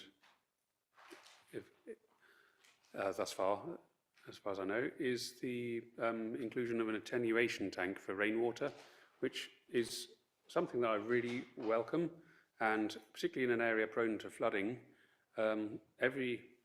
I feel it's something that every development should have, and the provision for use of the grey water or the rainwater for irrigation is good. I would welcome a world where we make greater use of water from attenuation tanks for things like flushing toilets, etc. Any acceptable use for grey water, because of the challenges that we have about providing enough of our essential utilities with the expansion that the government is asking us to provide. So I just welcome that inclusion within that design. I hope that is retained and that we see more applications come through that include grey water and rainwater harvesting. Thank you. Thank you, Councillor Cross. I've got Councillor Rudge. Thank you, Chair. If I was looking to buy a property in St John's and I had a car, I wouldn't choose this development because it would be stupid, I think. Because I know people would visit and I'd be concerned about where they would park. So I wouldn't choose this property. However, we can't predict what other people are going to do, and there may well be people who don't want to travel by car, who don't want to have a car, who do look for properties close to shopping facilities, etc. It's fairly close to the centre of town as well.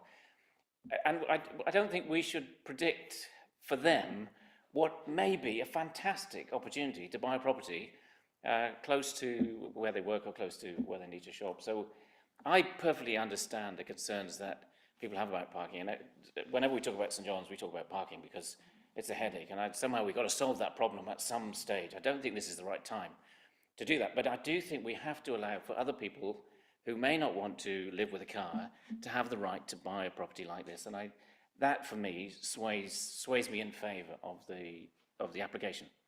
Thank you. Councillor Kinsley, I think you put your hand up, did you? Yes. Go. Thank you for that. Yes, I'm coming round. I must have been listening with interest to the debate.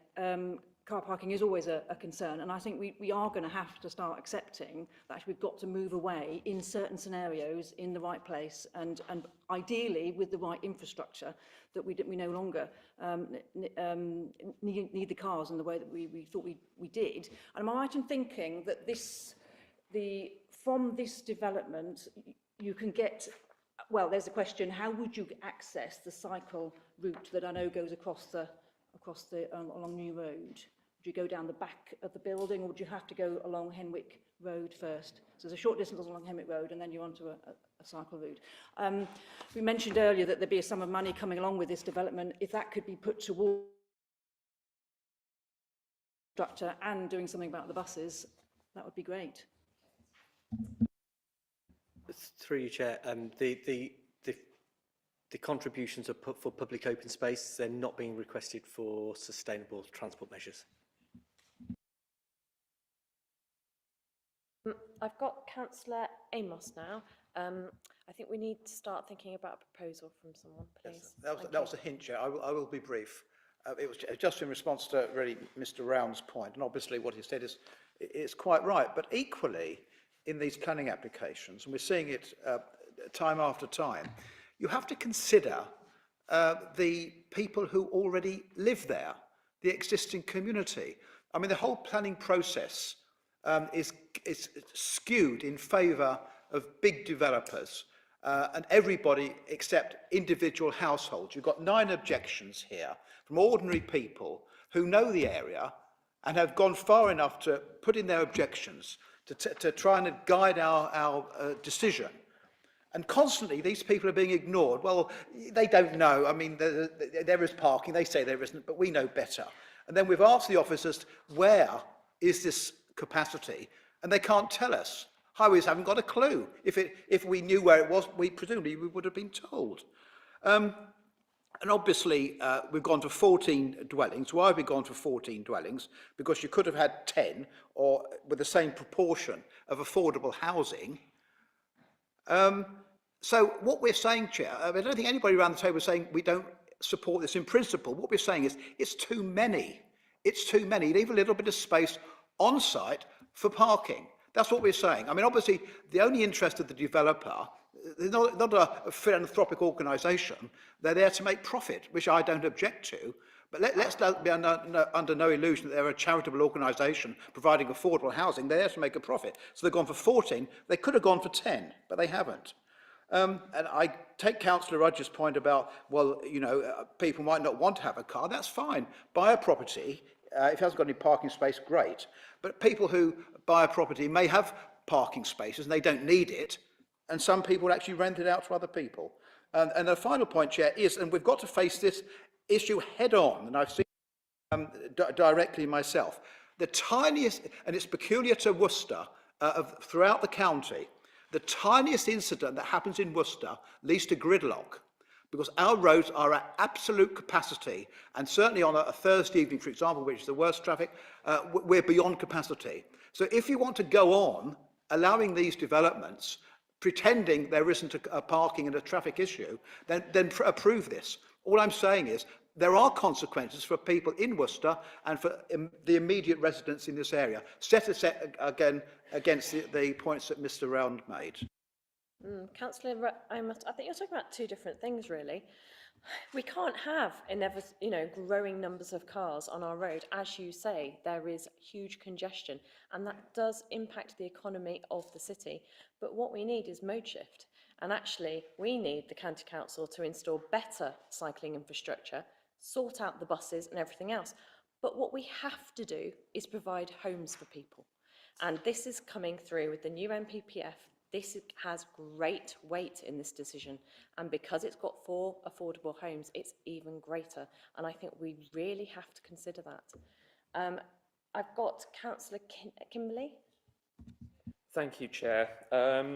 I would like to obviously progress us towards finishing the debate. I just want to ask one very quick question before I do so, which is to ask whether we have capacity or indeed the power to, obviously in cooperation with the developer of the site, to set up some sort of parking management plan so that we can ensure as much as possible that there is as little overspill as humanly possible into the surrounding streets. I think that we should not be taking it for granted that the streets around have that capacity. It really does need to be that those 10 flats are actually car-free and not theoretically car-free.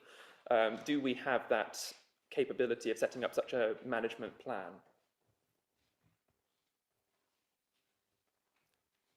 Sorry, I detect I may have thrown a spanner in the works, but I hope I haven't. No. Through you, Chair, there is already the condition for condition 9 for a residential travel information pack to each of the properties. There is the ability, if members so wish, to see that details of how each one of those would be promoted in terms of the initial sale and how that that the developer was going to do that. That could be a reasonable condition based upon the concerns that have been raised. However, that would only be at the first point of sale. It wouldn't be reasonable to require that for every single sale going on in perpetuity. So if members felt that they wanted to see how that the developer was going to market those as part of the overall initial scheme, that could be a marketing strategy that provided for a car parking management included within that marketing strategy, and that could be a reasonable condition if members so wish to be able to alleviate some of their concerns. I appreciate it won't alleviate all the concerns, but as you said, in terms of providing some comfort, it might provide some comfort in terms of the decision. In which case, please may I propose the condition that you have so eloquently just laid out for us. Thank you. And then, if that is accepted, I would like to propose that we move forwards with the vote. I would like to move in favour, please. Thank you, Councillor Kimberley. Just while we're looking at conditions, there's one that I would like to amend. This is number 12. It says the development hereby approved shall not be occupied until details of the design, implementation, maintenance and management of sustainable urban drainage plan will be submitted and approved. I'd like that to be changed to, well, you know, by the time it's built, it's too late, isn't it? I would like that to be before work starts on site or something, you know, just changed so that the details are approved before you start on site.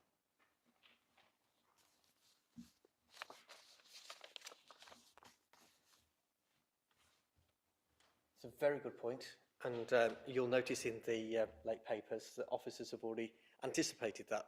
So in the late papers, condition 12 is amended so that it is development hereby approved shall not be commenced, and so that is part of the proposal for the late paper. And members, in terms of the proposal, there was part of the discussion, Councillor Cross did mention about the gulls in terms of the strategy. So again, that's something to consider, whether you want that to be included as part of the proposal. I'm getting nods. Sorry. Thank you. Two things. I mean, I have come to a decision at this point, so I'll share that with you in a moment. I remember in Camden that a social housing development there was required by the council. I mean, occupants were required to enter into contracts to say that they would not own or operate or operate a car during their residency there. We haven't actually gone that route yet, but it's something that I think we ought to consider for the future, whether or not we should have contracts with people regarding those things. I'm not sure it's a good idea to apply it just to social housing. I think it's something we need to think about, whether or not we apply it or whether or not we've got a legal ability to apply it. They did in Camden, I know they did it. So there was something there that was possible. I think I have come to a conclusion that very reluctantly, because it's a very finely balanced decision, I'm going to go for approval here. I do think that the parking is a very serious issue. I don't think developers that I really don't think in future I would be very happy to approve something like this. And the only thing that really turns the balance for me is the housing land supply. So I will propose it, and that's as far as I can go. Okay, thank you, Councillor Agar. I've got these new comments, Councillor Cross.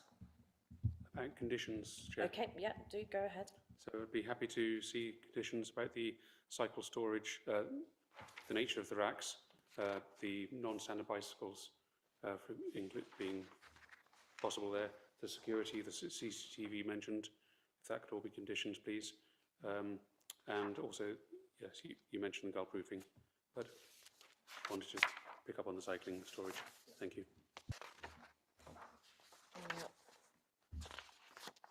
Just checking something. I'd be happy to second on that basis. Thank you, Councillor Cross. So I've got a proposal from Councillor Kimbley. A proposal. Yes, he did. He did. Would you like to second? Okay, thank you, Councillor Agar. Yeah, I think we need to summarise. But one thing I just want to say, Councillor Agar, yes, I agree. You know, it is concerning about this external space, but I think that's why we've got the contribution to open space. I think that's why. And actually, I know, but it's good for the area. Yeah. I just want to make one comment, if you'll permit me, Chair, which is I think that a representation must be made to the Highways team at County Council. I think that their failure to attend this meeting and to justify their decision has done a lot of damage to the representation made by the applicant. And I think that we need to again remind them that their attendance is really, really necessary when considering cases like these, which hinge so much on Highways considerations. Thank you. Thank you, Councillor Kimbley. Paul, would you summarise, please? So, Councillor Smith? Sorry. Thank you, Chair. Would it be right that the proposed social housing will not have a parking space? And if so, that is social discrimination?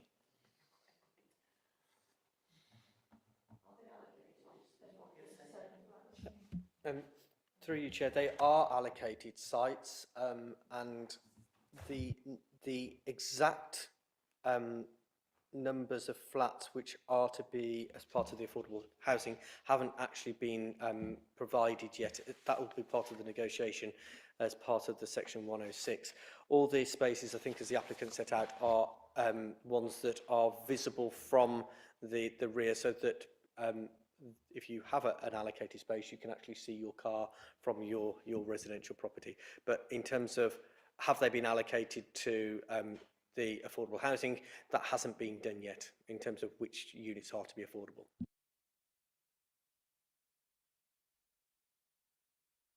Councillor Udo, do you have something new to say? It's on that very point, because it does concern me that housing will be allocated on basis of housing need rather than anything else, and that potential future tenants will not be able to have a choice about whether they have a car or not. I would suggest that the condition should be allocation of car parking spaces to the social housing premises, flats as a priority. Because their allocation will be based on need of housing requirements, not on whether they've got a car or not. They won't have a say in that matter. Through you, Chair, just in terms of that, that is part of the negotiation as part of the Section 106 agreement, and that will be something that we'll pick up with our housing colleagues, and they will be able to demonstrate what is the need in terms of the type of units and whether car parking spaces are required. In terms of summary, there has been a proposal to and it's if you refer to the late paper, so it's delegated authority to the Corporate Director of Planning and Governance to approve the application subject to the signing of the Section 106 agreement based upon the heads of terms that are in the late paper and the recommended conditions, which include amendment to Condition 8, which include security measures and provision of non-standard bicycles. The amendment to Condition 12, as within the late paper, and additional conditions, which would be Conditions 18, for a marketing strategy to be submitted to and approved in writing, which would include car parking management and allocation, and also goal control, and that will be in conjunction with Chair and Vice Chair to agree those condition details. Thank you, Paul. That's really helpful. Based on that, can we move to a vote, please? So can I see all hands in favour? Okay, votes against? Any abstentions? No? Is that everybody voted? Okay, so that has therefore carried. Thank you very much. We're going to have a 10-minute break, please. Can everyone be back just after 5 o'clock? Thank you.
Okay, welcome back everybody. We're now moving to agenda item 9, which is the land at Darwin Avenue. And we've got an officer presentation from Laura. Thank you.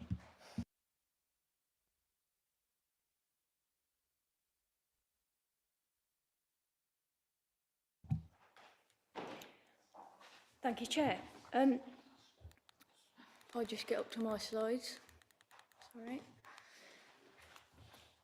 This application is for permission in principle for the erection of up to 9 dwellings on land Darwin Avenue. There is a late paper in respect to this item that I'd like to draw members' attention to. The late paper just sets out some rewording in relation to paragraph 11D of the MPPF and relates to the Council's housing land supply. A guide for members on permission in principle applications was also circulated yesterday. Hopefully members will have had the opportunity to read this and that it was helpful. The application is referred to committee at the request of Councillor Collier as a result of concerns surrounding conflict between this application and the emerging SWDP and issues regarding access. Thought it would be useful to provide just an overview of permission in principle applications. I'm conscious that some members may have not come across them before, as they're less common than other types of applications. So permission in principle is a consent route that's an alternative way of applying for planning permission for housing-led development. The application separates the consideration of matters of principle for proposed developments from the technical detail of development. There's 2 stages to permission in principle application. The first stage, known as permission in principle, which is the stage that the application before you is at, and the second stage, which is known as technical details consent, and it's where the details of the development can be assessed. The scope of permission in principle applications like this is limited to material planning considerations, only relating to the site's location, the proposed land use, and the amount of development that is proposed. The legislation and planning practice guidance advises that only issues relevant to these in-principle matters should be considered at the permission in principle stage. Other matters that should be considered at technical details consent stage. In terms of validation requirements, the only documents required to support an application for permission in principle include a completed application form, a plan that identifies the land and the correct application fee, so there's no other documents required to submit. Now looking at the location plan, the site's location outlined in red and the area of the applicant's ownership outlined in blue. The application site is immediately adjacent to existing housing on Darwin Avenue to the east and Latimer Court Care Home to the west. The site previously formed part of the Tollidine Golf Course. The application site also has a number of public rights of way running across it. Now looking at satellite imagery showing the site's context, the site is laid to grass with mature hedgerows to the south and east boundaries. The trees on site are subject of a site-wide tree preservation order. Many of the trees run in central to the application site in a distinctive linear formation. Now moving on to a selection of site photos, with the top left photo showing the public footpath that runs alongside terraced properties numbers 15 to 17 Darwin Avenue. Top right photo just looks the other way, running alongside the footpath towards Latimer Court Care Home. Second on the right, just further along into the public right of way with mature landscape on either side. Now photos, bottom right just looking inside the former golf course with TPO trees, with bottom right looking back towards the terrace properties on Darwin Avenue. When looking at the principal development, planning policy position is particularly relevant. The application site is currently allocated for housing within the adopted development plan under policy 43.1, land south of Leopard Hill, as shown on the policy map on the slide. As you can see in blue on the slide, this allocation is however wider than the current site boundaries, as it incorporated land to the east of the site, which has now been developed into a housing estate of 61 homes. The overall allocation for the site has an indicative capacity of 100 dwellings.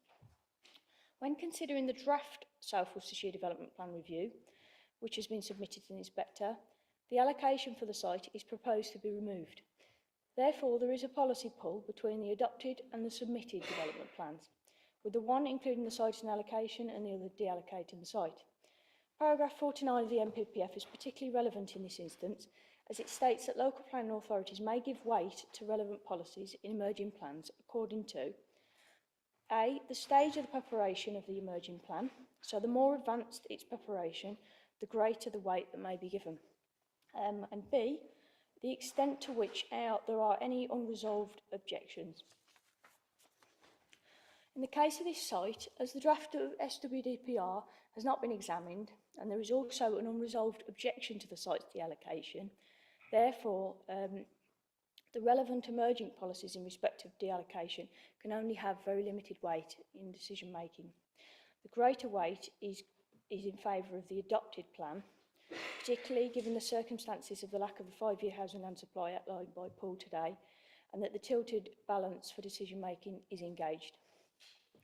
As such, the site is an allocated site for housing in land use terms. The proposed development is therefore acceptable in principle in that regard. Now looking on to the other two material considerations for this application, which include the location and the amount of development.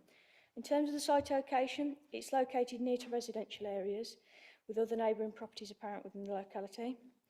In terms of sustainability, the site has sustainable pedestrian and public transport links and offer a full range of local services, including the services within the main city centre. It's also worth noting that there's an area of locally designated green space to the north of the application site. Therefore, it's essential that any technical details application is sensitive to this. However, this cannot be considered as part of the permission in principle application. The proposed use of the land as residential is therefore seen to be reflective of the adjacent land uses and would not be in conflict with SWDP policies with regards to its location. The final consideration is the amount of development that's proposed. Policy SWDP 13 states that on sites within the City of Worcester, an average net density of 40 dwellings per hectare should be achieved ideally. Paragraph B of the policy, however, recognises that housing density should be designed to enhance the character and the quality of the local area. The proposed development relates to up to 9 units, which is the maximum that can be applied for under permission in principle application. The site's area is 0.9 hectares, therefore taking into account the green infrastructure requirement for the site, it would account for a density of approximately 12.5 dwellings per hectare. Concerns in this regard have been raised by the housing team and within third-party comments. However, in the case of this particular site, as found was recently refused application for 28 units, which had a density of 30 dwellings per hectare. As a result of the site constraints, it was considered that a higher housing density on the site would likely result in a detrimental impact on the character of the area and would not enhance the quality and the character of the area. During the course of the application, a number of third-party comments were also received in relation to matters that were unfortunately not for consideration during the course of this application, such as highway matters, access, the impact on biodiversity and wildlife, the overall infrastructure in the area, crime, house types, noise pollution. These details could only be considered at technical detail stage. However, local residents and consultees would be notified again at the technical detail stage, giving the opportunity to comment again.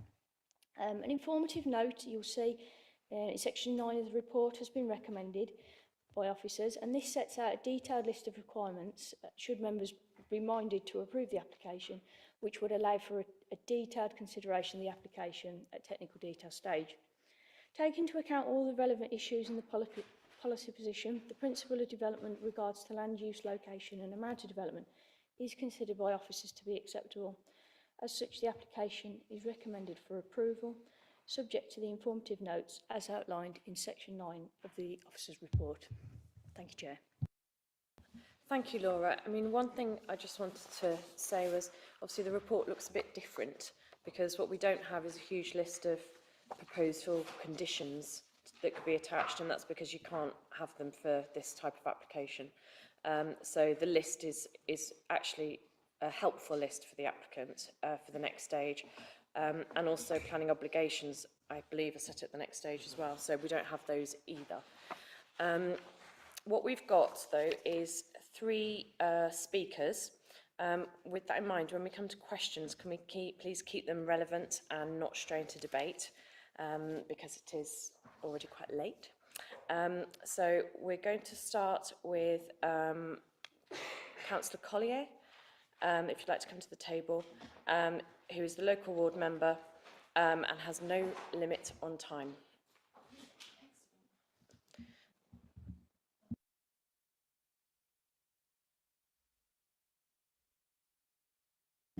Perfect, thank you. Thank you for the opportunity to speak, Chair. I'm here to speak as ward member regarding the planning and principal application for land at Darwin Avenue. I shall make only a few brief, but I believe pertinent points. This applicant has sought permission to build housing on this land previously, and as before, I object to this new application. I'm here to amplify the comments of many residents who responded to this application by highlighting the value of this area for the community. The area is a valued community asset, much loved and well-used green space. This was echoed by the Planning Inspectorate in 2022 when an appeal was raised against this council's decision to refuse permission to develop the site. And in dismissing the appeal, comments made by the Inspectorate included, quote, "The site is on the side of a hill which affords long views across its surroundings, is easily accessible from the nearby housing estates. The green space has been described by interested parties as being part of a beauty spot, and this is consistent with my observations." Also raised by the Inspectorate report, quote, "It's important to note that the designated green space is close to a care home. I have no reason to doubt the representations submitted, which state the designated green space is used by residents of the care home and their visitors. In this regard, I recognise the benefit in terms of health and well-being that the designated green space likely provides to older people and those with disabilities. Those issues remain with this current application. I do, and as you'll have seen in the report from me calling in this application, remain concerned and would consider the committee to consider it reasonable to give weight to the emerging SWDP. There is a significant conflict between this application and this emerging policy. And finally, for those of you who attended a site visit possibly earlier, the issue of the access road. I believe the access road should be given due consideration for this planning in principle, since the access road will be of considerable significance to any future application. I do not feel this is adequately addressed. Many thanks. Thank you, Councillor Collier. Does anyone have any questions, please, for the councillor? No? Do we want to talk about the access yet? No, we'll do that at the end. I think so. Yeah. Okay, so if we move to the next speaker, please, we've got Mr. Taylor, who is here as an objector on behalf of Warndon Parish Council. And you will only have 5 minutes, and I will stop you when you get there. Thank you kindly. Okay, good afternoon. Hopefully, I don't need to read out all of my document because you, with any luck, will have seen. Oh, beg your pardon.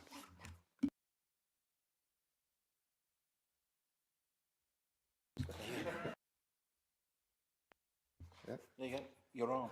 I'm on. Thank you. Thank you, Chair. And good afternoon, members. Yeah, as I was attempting to say earlier, hopefully you've already got a copy of my speech, for want of a better word, so you can add notes to it as we go along. Thank you for allowing me to speak on this matter, which is clearly of great consequence to local residents. As has been shown during the consideration of previous applications on this site, it's also of great importance more widely. Rather than go into the complete history of this site over the last 10 years or so, I want to focus on one particular aspect of this application, the viability of the location. After all, one of the primary purposes of the permission in principle application is to establish whether in principle the location is suitable for the proposed development. I would argue that the viability of the location is intrinsically linked to the viability of the access route. Without a route in and out, the location is valueless.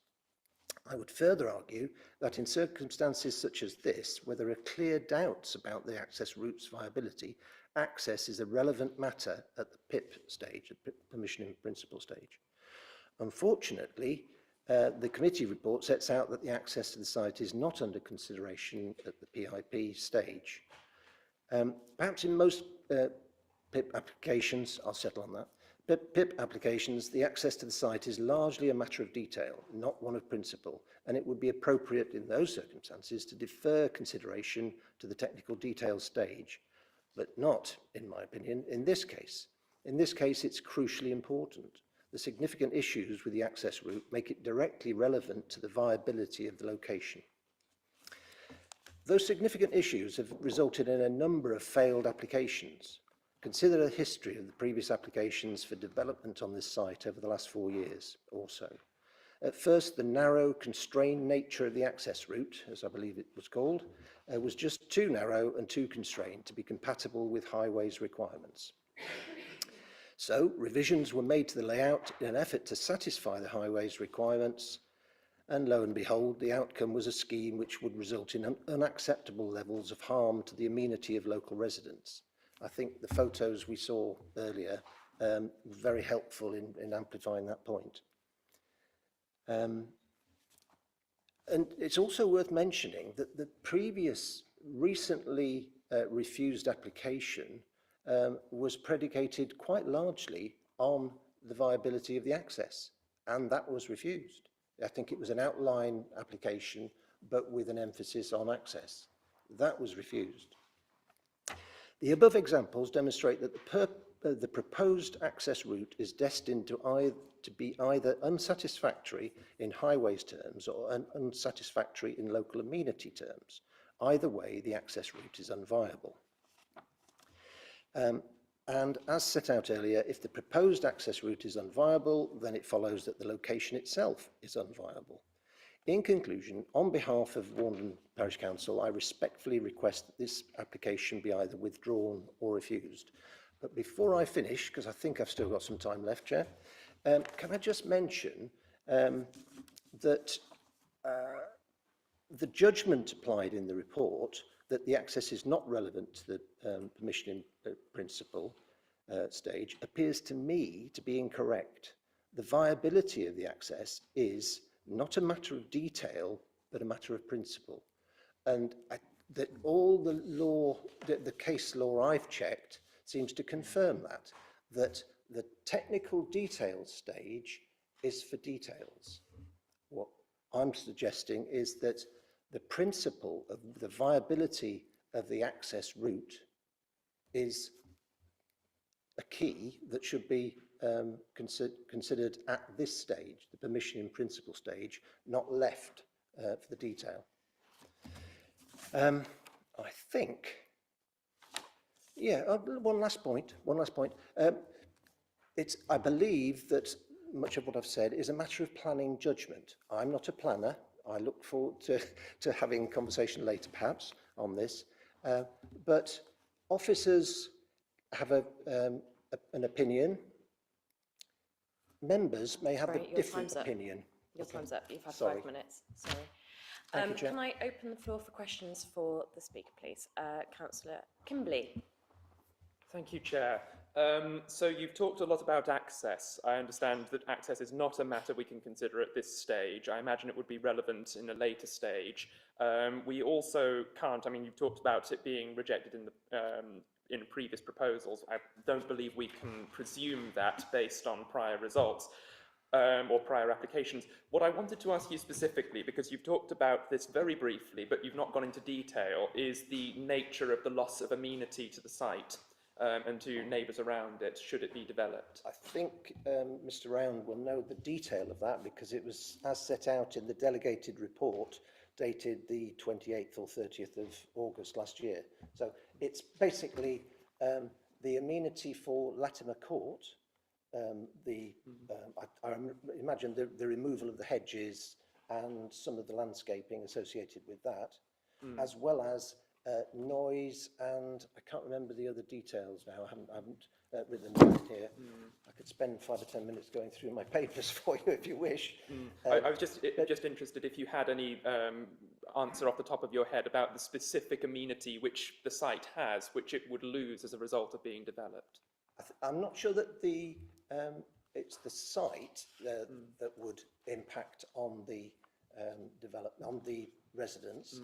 The amenity harm would be caused to the residents of the Latimer Court and also to the neighbours in respect to the access route. Yes, but what is the nature of the harm? I'm just asking so that I understand. Okay, well, the details of it are set out in the delegated report to the previous application. Thank you. Thank you. I can come riding into your assistance. Thank you. Thank you. Hooray. So, in terms of the impact, the refusal reason that was placed last year was based upon noise and disturbance of vehicular traffic using that access road, not only for the properties to the right-hand side, but also the loss of landscaping and the visual amenity of the area. So it was noise, disturbance and visual amenity. Thank you. Do I have any other questions, please? Councillor Reg? Thank you, Chair. The issues of location, land use and amount of development, on the land use and amount of development, do you feel that there's too much development on this site already? I think I've clearly not made my point in this document. What I'm basically saying is that the viability of the location is undermined by the unviability of the access, and access is an integral part of the location. I mean, if you look at the maps again, you'll see that there is a quirk. I could have raised this earlier, but haven't done, but I will now. I've got the opportunity. Is that the actual access area of the site is outside the allocated land. So the allocation applies to where the houses would be, but the decisions that could be taken in relation to the NPPF wouldn't necessarily apply on that land. That is what I'm advised by our planning advisors. Or rather, I've put it to them and they've agreed. Councillor Cross? Thank you. These permission in principle applications are quite new and quite troublesome. It really ties our hands. What you said about the access road chimed with where I was coming from sort of intrinsically, and you mentioned case law. So I'd be interested to know what sort of case law or supports that access be included or material to permission in principle, because I've sought advice and been told that it's external to. So just keen to try to make sense of this new world that we're in. Thank you. If you can give me a moment, I think I've got a document here. Oh, yes, I have. I've got an appeal case, which in the judgment, and I'll give you the appeal case if you like. It is Heights Cottage, Heights Lane, Fence, Burnley, Lancashire, 2022. Does that make sense? If you could give me the number, the appeal number. So APP/E2340 /3304266. 4266. That's the one. Shall I keep speaking while you look for it? Or No, it's just for reference, because there's a later appeal decision in 2023, which I can refer the committee to. Okay. Could you refer that to me as well, or will you be doing it? I can do that now. Yeah. Okay. Obviously, members, you'll be aware that inspectors can make decisions and they can contradict each other. I think the decision that has been found, and there was one at the end of 2023, which was based in, no, that's the let me just get the one I found. That's it, November 23, which is in Northamptonshire, where the inspector does consider whether, in principle, is there a point that this could be accessed from, and is the quantum of development acceptable in principle. But in terms of the detail of how you're going to get there, that is for technical details. So the fact that the applicant has shown a red line that extends along the footpath, that doesn't necessarily bring us to the conclusion that that is going to be the access road. That could be a footpath link into the site. It may be, as members consider, there may be many obstacles to be able to find another access site, but what we need to consider is, has the allocation been looked at as part of the local plan? Is that something that in principle, and we're sort of going into the detail, and perhaps I'll provide that a little bit later after as part of the debate. But in terms of the appeal decisions that, the latest appeal decision that we have, it demonstrates that yes, you can consider highway impacts in principle, but you're looking at quantum in terms of number and location, not how you actually get into the site. That is a matter of detail, and it would be as you would expect. From an outline application, access is a matter of detail. Sometimes you get that provided with an outline application, but it's very clear from legislation that access, how you physically get there, is a matter of detail, not of principle. Do I have any other questions for the speaker, please? No? Okay, you're free to please move back. And we'll move on to the next speaker, who is Mr. Stephen Holloway. He's the agent for the applicant. And Mr. Holloway, you will have 5 minutes, and 5 minutes only. Thank you. Thank you, Chair. As detailed by your case officer, this planning application before you is a permission in principle application for development of up to 9 dwellings.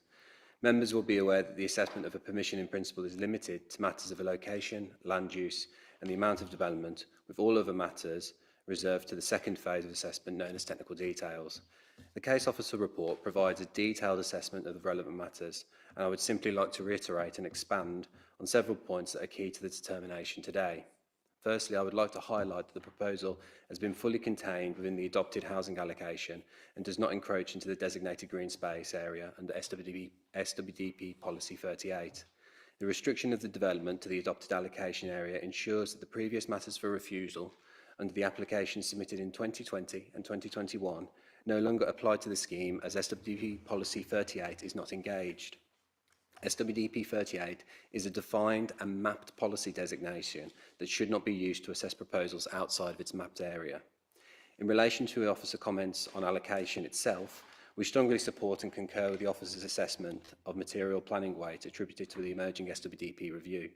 At present, there is very limited weight that can be afforded to the SWDP review, and the assessment of the proposal should be weighted significantly in favour of the currently adopted SWDP. On this basis, the site is an adopted housing allocation where the principle of housing development is appropriate and policy compliant. Notwithstanding the site's housing allocation, members will also be acutely aware of the present and emerging housing land supply shortfall within the city. Under the previous annual housing figure reported by the Worcester City Policy Team, a supply of only 4.06 years could be demonstrated. The new standard methodology increases the annual housing figure further, which in turn worsens the housing land supply of the city unless housing sites are supported to address the shortfall. The proposal before you would therefore help address the shortfall for housing supply, and this should be given significant material planning weight in favour of the proposal. Overall, in considerations of matters of location and land use, we hope members will support the officer's conclusion that the site is appropriate. In consideration of the amount of development, members will note that the scheme proposes a significantly lower number of properties than previous applications at the site. The reduction in numbers will generate a low-density scheme over the 0.9 hectare site that at technical detail stage will ensure the site retains an appropriate interrelationship with the protected green space to the north and surrounding residential development. The reduction in numbers will also ensure that the site features such as trees and the public rights of way can be appropriately incorporated into the scheme. Members will note that the council tree and public right of way officers have raised no objections to the scheme on this basis. Overall, we consider that the amount of development is acceptable and there are no clear material planning reasons to oppose the development on grounds linked to the amount of development. I hope members will be able to support the officer's recommendation for approval of this permission in principle, and I would be happy to address any questions that the committee may have. In particular, if you'd like to me to expand a little bit more on the access aspect that's just been raised, I'd quite happily do so now. Thank you. Thank you very much. Can I have any hands for questions, please? Councillor Amos, go ahead. Thank you, Chair. Mr. Holloway, could you just tell me why you've used this rather unusual method to try and get planning permission in principle? The method isn't unusual. It's one of three formalised ways that a developer or individual can obtain planning permission since it was been brought in. I myself, as a planning consultant, have used the approach many times. Developers often favour it, obviously because of its lack of technical detail at the permission in principle stage. It's obviously a very useful way of just determining the principle of a site so that onward investment can be assured by the developer moving forward. Otherwise, if you do an outline with all of the other surveys involved, obviously there's a more cost inferred to that. As a planning consultant, I've seen it used quite a bit recently, certainly in the villages that surround Worcester City. Follow that up, Chair. So it's nothing to do with the previous three refusals and a dismissed appeal that's led you to adopt this unusual approach? No, and just to disagree slightly with your terminology there, it's I wouldn't say it's unusual. Like I say, it's one of the three methodologies that you can use to submit a formal application, and it's simply chosen in this instance to be the most appropriate way for the client to move things forward at this stage. I've got Councillor Agar. Thank you. Thank you, Chair. I hope you'll be able to answer this one, Mr. Holloway. It's my understanding there's an outstanding objection on behalf of the owner in relation to this site, and that he would like it to be included in the new development plan. Because, of course, you realise it's been withdrawn from the next iteration. Is that correct?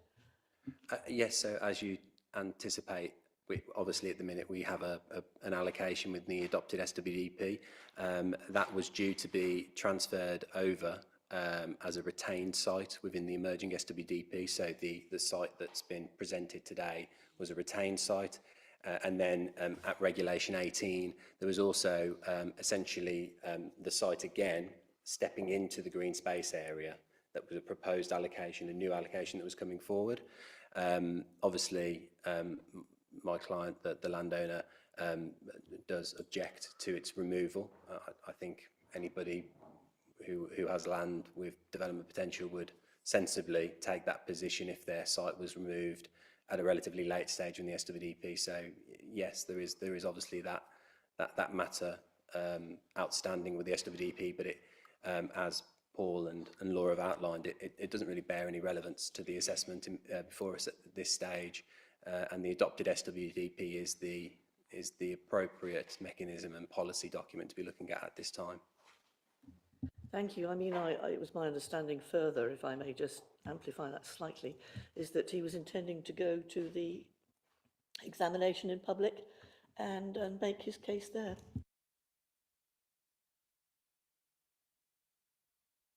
Sorry, if this application was refused, I don't think there'd be any relevance of going to the examination in public if this permission in principle for 9 was refused. Obviously, my client, as every landowner within the city and wider South Worcestershire area, has the opportunity to attend a public examination. It's open to every member of the public. I myself don't have any land that I personally have that's in it, but I'd be more than entitled to attend the examination and put forward my representations if I so wished to and felt they were relevant.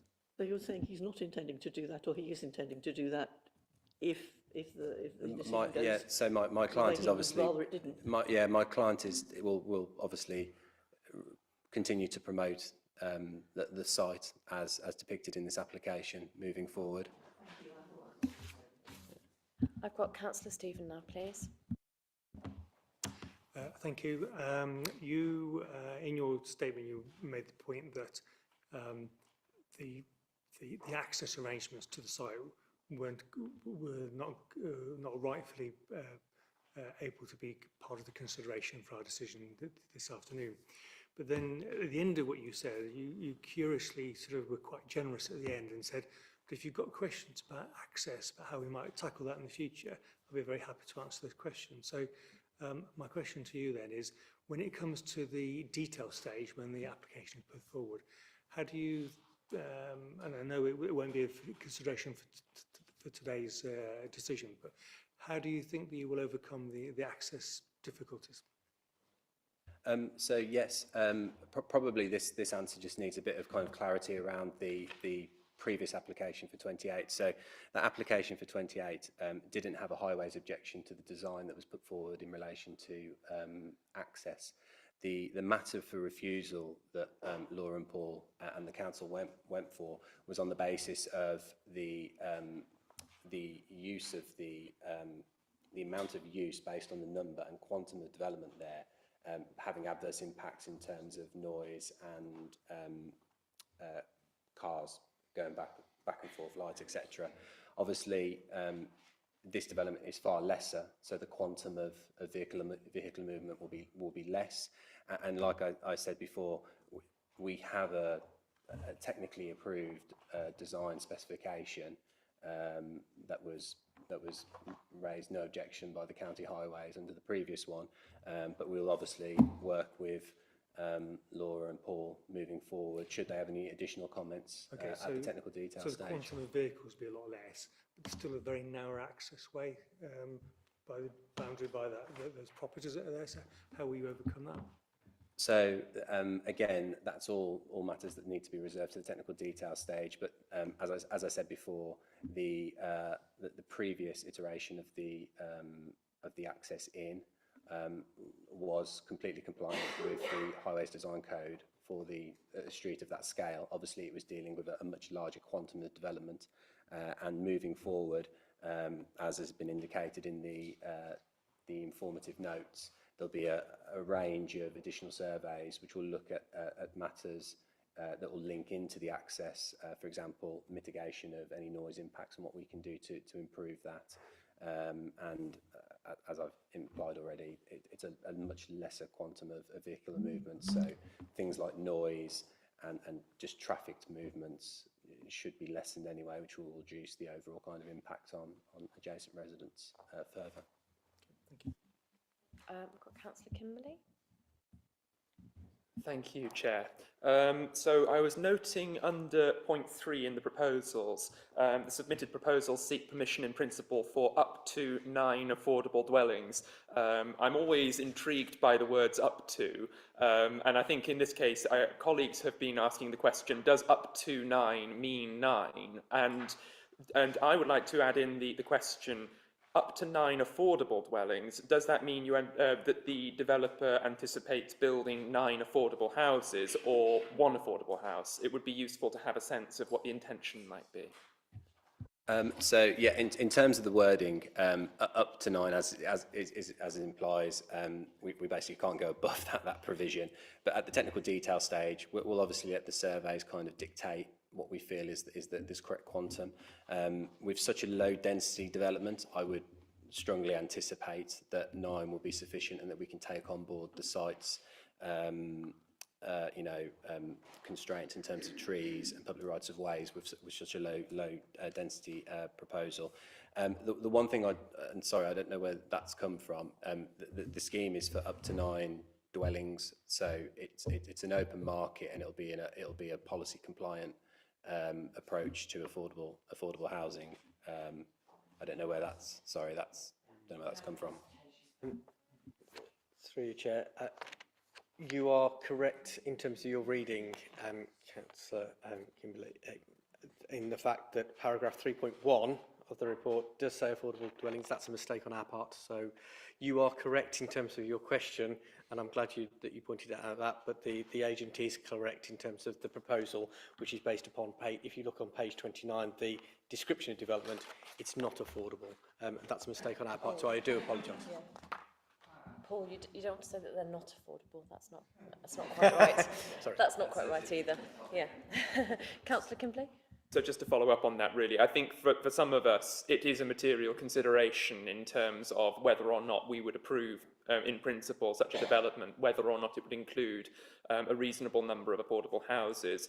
As someone who lives on the edge of Warndon Villages myself, I note that we are always short of affordable housing, and there are people on our housing register very much waiting for access to affordable homes. So if there was a high proportion of affordable housing in this proposal, were it to be brought forward as an actual development, that would be very favourable. I think what would worry me is approving in principle building 9 homes and then finding that none of them are remotely affordable and they make no impact on the housing crisis in our city. Thank you.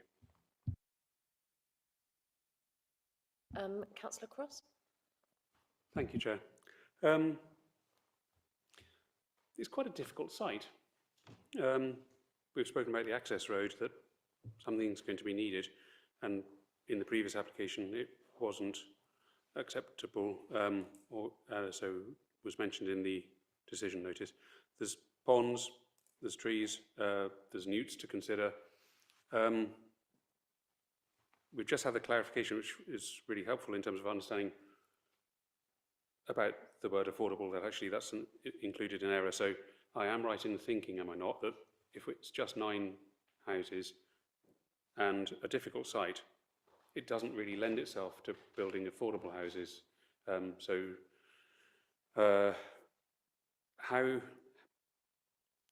do you plan to make this viable? I mean, is that a question I can ask? No, not at this stage. Okay, so that's a question I can't ask. But yeah, so the confirmation that we're not talking about affordable housing at all, is that right? That is correct, yeah. Like I say, I think probably where the errors come from is that might have been transferred over from the previous application in the officer's report, but I'm not entirely sure. Do I have any other questions for the speaker? No? Okay, you'll return back to your seat, please. That'd be great. If we open the floor to questions for the officers, please. Thank you. Has anyone got any questions? Councillor Stephen? Okay, so let's say this application gets approved, and then 6 months later, a few months later, we get an application in detail. What will happen if the applicant is not able to adequately demonstrate that there's a viable, acceptable access way into site? What would happen in that situation? Through you, Chair, it's a really good question. Essentially, at technical details consent, the council is open to consider all of those details. If that access route was found to be unacceptable for whatever reason, it is open to the council to refuse the application based upon the technical details. So what the council is considering at this stage is the principle based upon the considerations that Laura set out as part of the development plan. The next stage is those detailed elements. So the factors that the committee would normally consider in terms of how it's accessed, the detail of that, the level of biodiversity net gain, the landscaping, the garden areas, the overlooking, all of those technical details, it could fall on one or many of those aspects, but that would just be a refusal in the normal way. Councillor Cross? Thank you for that helpful explanation. Does today's determination ease or hinder the path of any future application for, say, more housing on this site? So are we at the start of a decision process or a cascade of intervention, or whatever the right wording would be? Thin end of the wedge. Thin end of the wedge. Yeah, I was trying to avoid using negative wording, but does it have a bias, our decision today, to have a bias upon any future applications on this site? Through you, Chair, I'm not going to spend long answering it, but the application that was refused last year actually included quite a detailed element in terms of the principle of development. And members can go out and read that at their leisure, but the conclusion of that was that the principle was acceptable based upon the adopted plan. So that didn't stop the council considering those detailed elements. Effectively, what the applicant is asking the committee to do is establish that position, that it is acceptable in principle.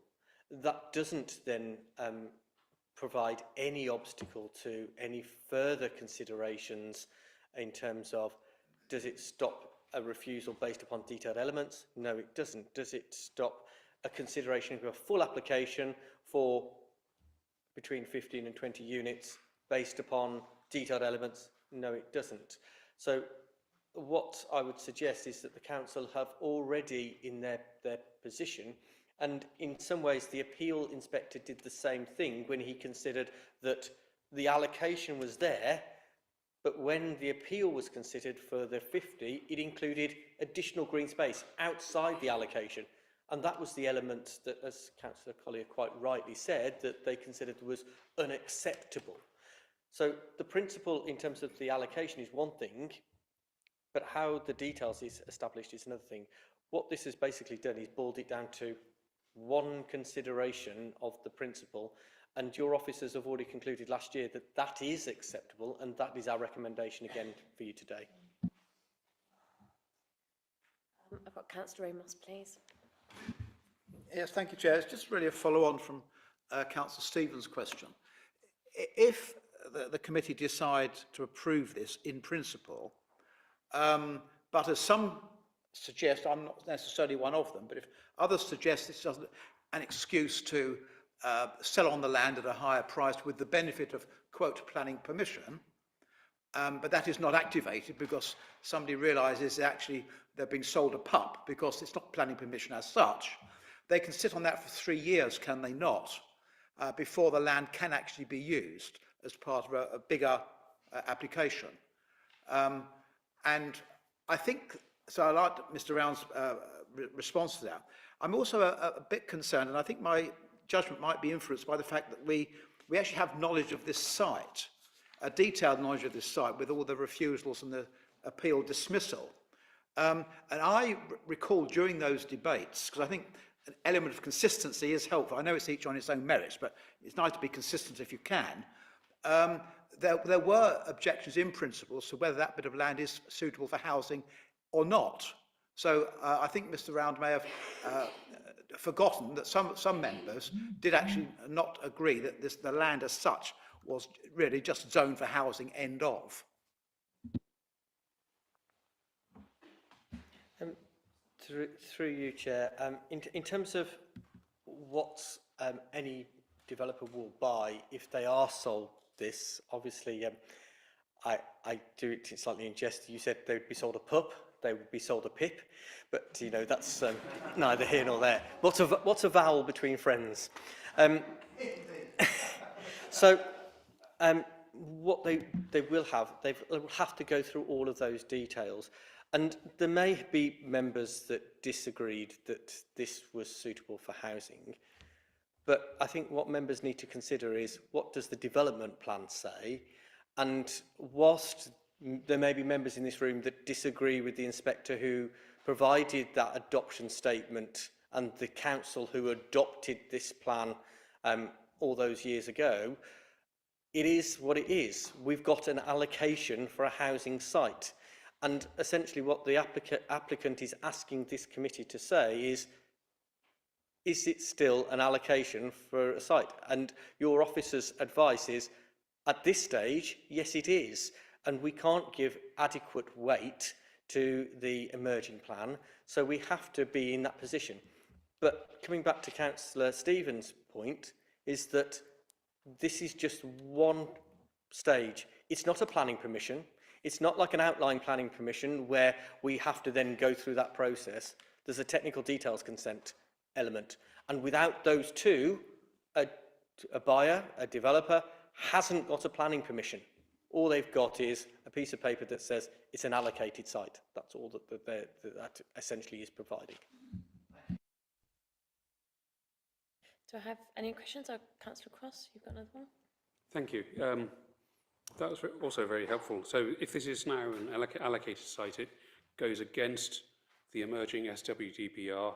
Does that create a problem in terms of the SWGPR hearings, or is it just one of those little anomalies that, for the duration of the permission in principle, that the land becomes allocated, but if that expires, then the land is then automatically deallocated?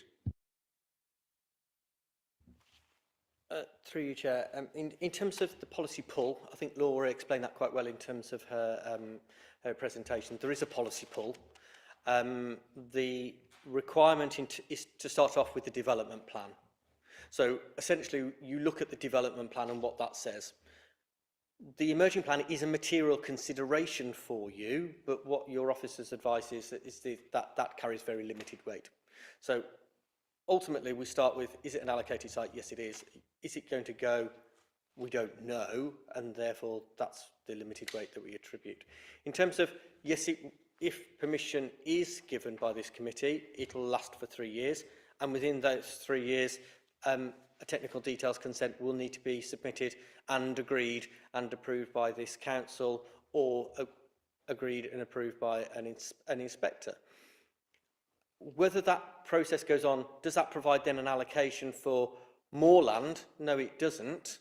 And essentially what I would have thought, if that is approved and the inspector still goes away and deallocates it, it would just look at as a windfall site. It's just a development site that's been provided.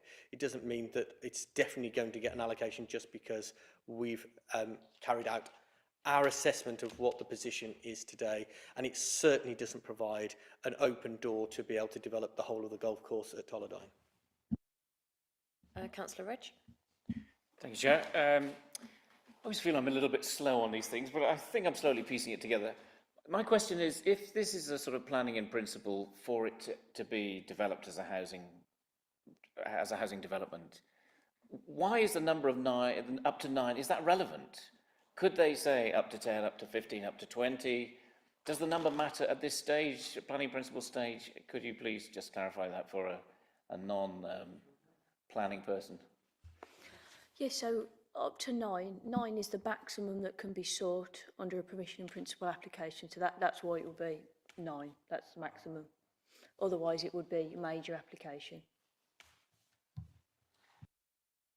May I follow up with another naive question, Chair, please? So it's agreed in principle up to 9. Can that number then be increased later when they actually come to develop? Through Chair, no, it can't. 9 is the maximum. So the technical details consent would be up to 9. It could be a single unit. It could be 9 units. That's a matter for the developer to choose in terms of how they do that. If they want to, if they say wanted 10 units, that would need to be a full application or an outline application, which then would be considered back to the normal process. So what the government's incentive, and I won't prolong this response, but what the government was trying to help small and medium enterprise builders and those small elements to be able to provide a fast track way of being able to put those sites to market. Got Councillor Barnes, please. Thank you, Chair. We're told that 40 dwellings per hectare is what is expected normally. We're talking 12.5 per hectare on this particular application. What is a dwelling? Could it be an HMO, or what are we looking at here? It could be large family homes. Is there any kind of rule about what a dwelling is in these contexts? Because I can imagine 9 HMOs may have a very different impact to 9 big homes. And I know that that's the next stage on, but it'd be useful to have some inkling. Through you, Chair, yes, I can give you some certainty. This is talking about C3 dwellings. We're not talking about C4 of HMOs. So in terms of what the committee are considering is dwelling houses as we would understand them as normal dwelling houses. It's not looking at C4 HMOs. Councillor Udall. Thank you, Chair. Just 2 questions, because I'm a little bit confused, but I suspect I know the answer to both of them. First of all, by granting planning permission in principle, that does not tie our hands, does it? It will enable us at some point in the future to either refuse or support any future applications which come forward as a consequence. I'm assuming that's the case from what you've said, but I just want that confirmed. And then secondly, an issue which does concern me, and I suspect it's got no right to concern me at this stage because I think it's in the next stage, but it's the issue about the public rights of way across the land. Do they have, because of their statutory purpose and the necessary changes which should have to take place for a diversion, would the suitability or quality of that diversion be an issue for us to consider at this stage? Because what concerns me is the potential for a diversion which is unsuitable for walkers to use this site. Through you, Chair, that doesn't sound confused at all. It sounds like you've got perfect clarity on that, and you're absolutely correct in terms of your assumptions that both of those elements are for consideration at a future time. Councillor Kimberley. I just want to ask a technical question. Obviously, any proposed dwellings would need to be consistent with the existing character of the area. If the area is short of social housing, would that become a barrier to proposing or for social housing to be built in that area? Should the approval in principle go through? Through you, Chair, up to 9, there is no requirement within the SWDP for affordable housing, but that doesn't provide a barrier. If the current owner of the site wanted to sell that to an affordable housing provider to be able to provide 9 units, that doesn't prevent, the permission in principle doesn't prevent that from happening. Okay, do we have any more questions? And if not, is anyone ready for a proposal, please? Councillor Agar. Oh, or debate, yes, I suppose, yeah. Well, proposal, debate, that kind of thing, yeah.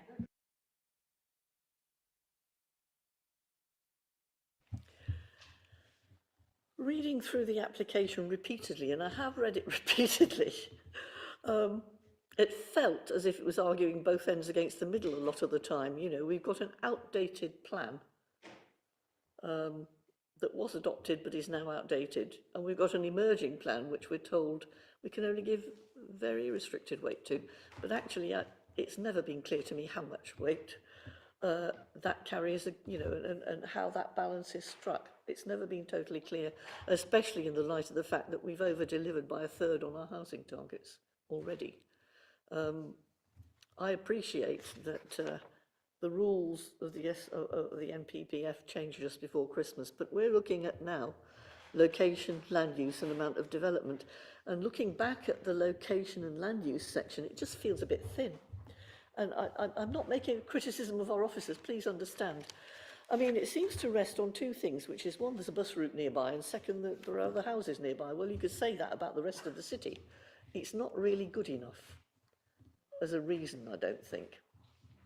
I think, we need a bit more than that to say, this is the right place to develop. And I'm not clear that it is.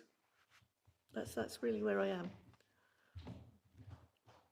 Through you, Chair, and if it's any help, Councillor Agar, the analysis in terms of the report, I think, has the most strength, not in terms of the elements that you spoke about, but essentially that we have the SWDP 2016, which provides this as an allocation for the site.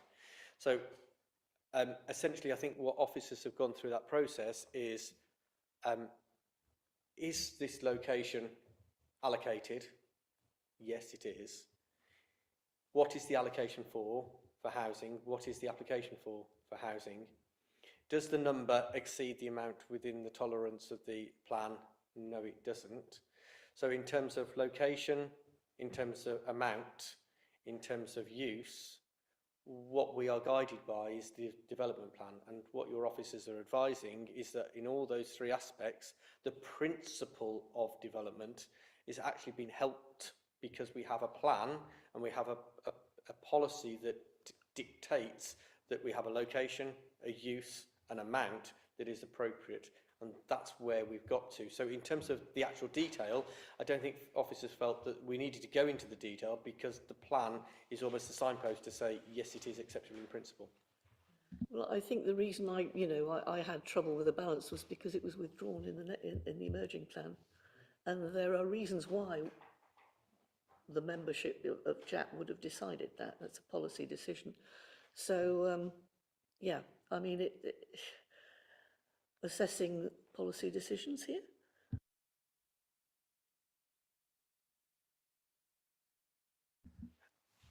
I don't know whether it would be helpful, and I know it wasn't a direct question, but in terms of the weight, in terms of how officers have arrived at that weight, there is that substantial objection that has been placed to that, the deallocation. So we can't be sure, and Laura pointed out the paragraph within the NPPF in terms of that balance. But also, again, as we considered previously, we're into the tilted balance. So from an officer's point of view, and as of we stand today, officers are giving weight to the emerging plan, and we are giving weight to the other aspects and the benefits of providing it, particularly in terms of our housing supply. I would suggest that the emerging plan benefits, the against element in terms of the emerging plan is outweighed by the tilted balance. And so we almost end up with a neutral balance. So then is it acceptable in principle? Well, the plan tells us that it is. So I think that's where we're at, in my view, in terms of that's where our support is the fact that any balance against, in terms of the emerging plan, is outweighed by the fact that we have the tilted balance and the fact that we have that objection that is still outstanding. Councillor Kimberley. Thank you. I mean, it seems to me, listening to the discussion so far, listening to the questions so far, the balance of decision really rests on the particulars of what might actually be built. And obviously, we don't know until we get the technical details what we're going to actually be looking at. I think the question really facing the committee, if I'm understanding correctly, is would we be prepared to review further plans for development of this place? Are we in principle okay to it, or is any proposal of any kind automatically going to be rejected purely on the basis of where it is? I'm sort of leaning in the direction of saying I don't see why we would object or reject it out of hand. I think I'd want to see the particulars of the proposal before I made that call. So by voting to approve, we would be inviting further applications that would actually be more specific and hopefully a little more useful to us. Would that be a reasonable assessment? Through you, Chair, yes, it would be, and I think that would accord with the provision of the plan. We're not into this position yet, but I think, as you've mentioned it, it's that position of if an appeal inspector would look at what is the allocation, and a council made the decision that we're not accepting any development on here whatsoever, that would seem odd on the basis that you have an adopted plan, and there have been councils across this country that have fallen foul in terms of that decision-making process and been awarded costs against them because they have a plan. That is the starting point. And yes, there are material considerations, but you are absolutely correct in that analysis. So just if I may very, very quickly follow up, it seems important to really get the point across to residents that a vote to approve today does not mean that housing will be built tomorrow or that the process will even have begun. Is there any option to stipulate affordable housing in the development, or we just have to wait and see the particulars when they come? Thank you. Councillor Cross. Thank you, Chair. So is it fair to say that by a quirk of timing and of developments before Christmas with changes to the NPPF, we're in a really weird situation where with this application we have very little technical reason or acceptable reason for actually saying no at this stage, and that if we did say no, we would be open to appeal with potential costs awarded.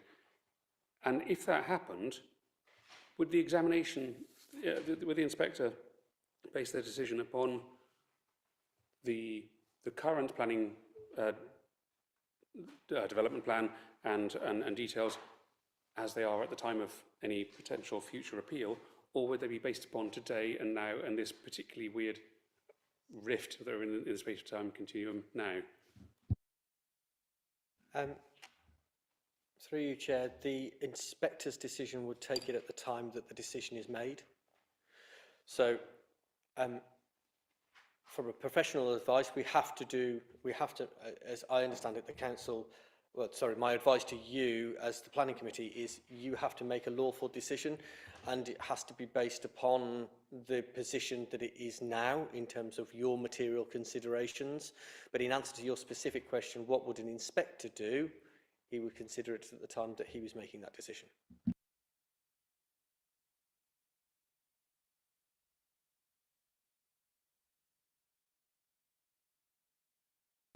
Do I have any other questions or any other debate points or anything else at all? Councillor Kinsley, you're new, go on. Thank you. Just trying to really kind of understand the kind of different pathways and scenarios that could happen. And I think it has been covered already, but just for my sort of clarification. So this permission in principle lasts for 3 years, is that correct? And in that time, the new development plan will be agreed. And what the decision we make today doesn't have any bearing on how that land ends up being allocated. So if it hasn't been granted full planning permission in that 3 years, it would then become deallocated under the new development plan. Is that correct? Right. That's what's being proposed as part of the SWT review. We don't know what the inspector's report is going to do. That is going to be consideration of the objections that have been put forward by the owner. It'll be a consideration of the views of the councils, and a decision would be made. We don't know what that's going to be, and that's the difficulty that we have at this moment in time.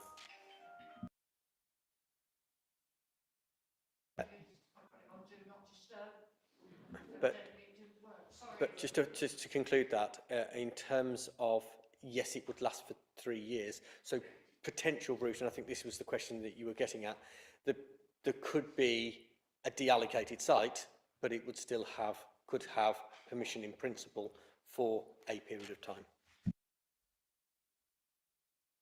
Something new, Councillor Cross? Yes, sorry.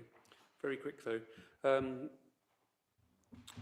You mentioned case law Northamptonshire, November 2023. Do you happen to have the reference number of that to hand? I do. Please. And I think the speaker from the parish council asked for a copy, and I have already sent it. Oh. I've tried to be efficient. Thank you. So I can provide that separately to you on email. Yeah, that's fine. I mean, so if it is more recent case law and it's very clearly stating that site access is divorced from the permission in principle relating to a site, it seems like our hands are tied.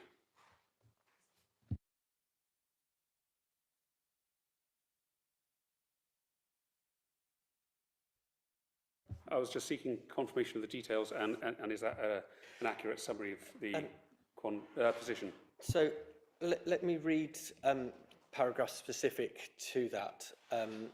So this was a permission in principle for 4 dwellings, and I think it might be helpful, and I know it's a little bit of extra time taken, but the inspector said there, he said, being limited to no more than 4 dwellings, traffic movement generated by a scheme of this size is unlikely to be significant, or the residual cumulative impact severe. That's quoting from the NPPF.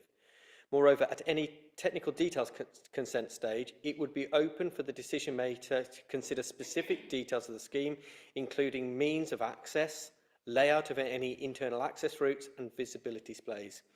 He then goes, and I'm going to miss a little bit for brevity, but he says the highways aspects are more appropriately determined as part of the technical details consent stage, and there can be no guarantee that just because the PIP has been granted, that the technical details consent will follow.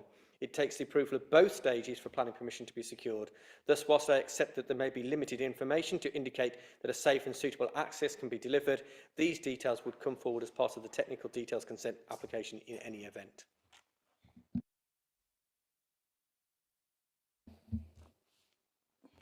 Councillor Kinsley. Based on the guidance that Paul has given us, and thank you for that, and the fact that it's a PIP and that there will be full details forthcoming and also the confirmation about the deallocation of sites, I'd like to propose that we grant this PIP. Thank you, Councillor Kinsley. Can I see anybody to second, please? Councillor Kimbley, happy to second? Yes, I'd be happy to second. Okay, lovely. Based on that, shall we move to a vote? So can I see all votes in favour, please?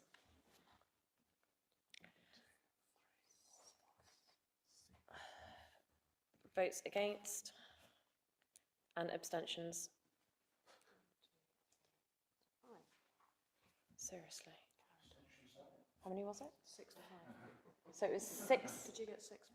I got 6 in favour, 5 abstentions. 6 in favour and 5 abstentions, therefore that is carried.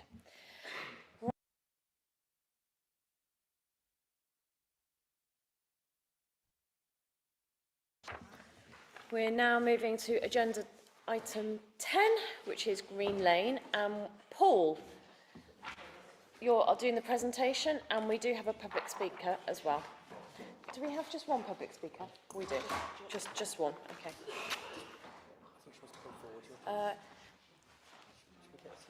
Yep, you can come forward if you like.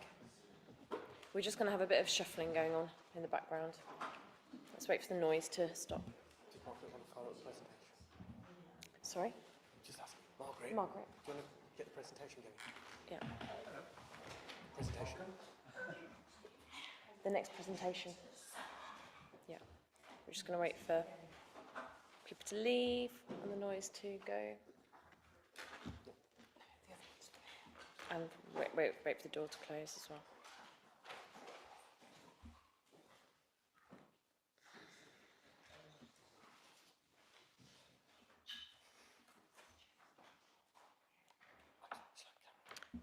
Just one sec. It's the door opening. Okay. So members, this application relates to a semi-detached property on the corner of Green Lane and Astwood Lane, which faces the roundabout junction. The property has been extended by way of a hip to gable extension and a rear dormer constructed under permitted development. Residential properties are at either side of the site, with the Church of St Barnabas and the associated church hall lying opposite the site. Residential properties have a mixture of on-street and off-street parking, with dedicated unrestricted on-street parking opposite the site. So just to get a flavour of the pictures, the property is the property to the right-hand side with the red brick walls, and I've taken this from Google Street View, so I'm not stood on the mini island risking the life of council employees. This is a view looking up Green Lane, and you can see to the left-hand side the dedicated on-street parking. This is looking down with St Barnabas's church to the right-hand side and looking down towards the site, and the Astwood Road is towards the bottom of the site, just in the far distance. This looks a little bit further down, and you can see the property highlighted by the icon on the left-hand side. This is looking directly towards the island, and you can see the property again on the left-hand side. This is a more recent photo which shows the hip to gable extension and the dormer window that has been constructed under permitted development. So the proposal before members this evening, is for a change of use of the existing 4-bedroom property to a 4-bedroomed, 4-person house in multiple occupation.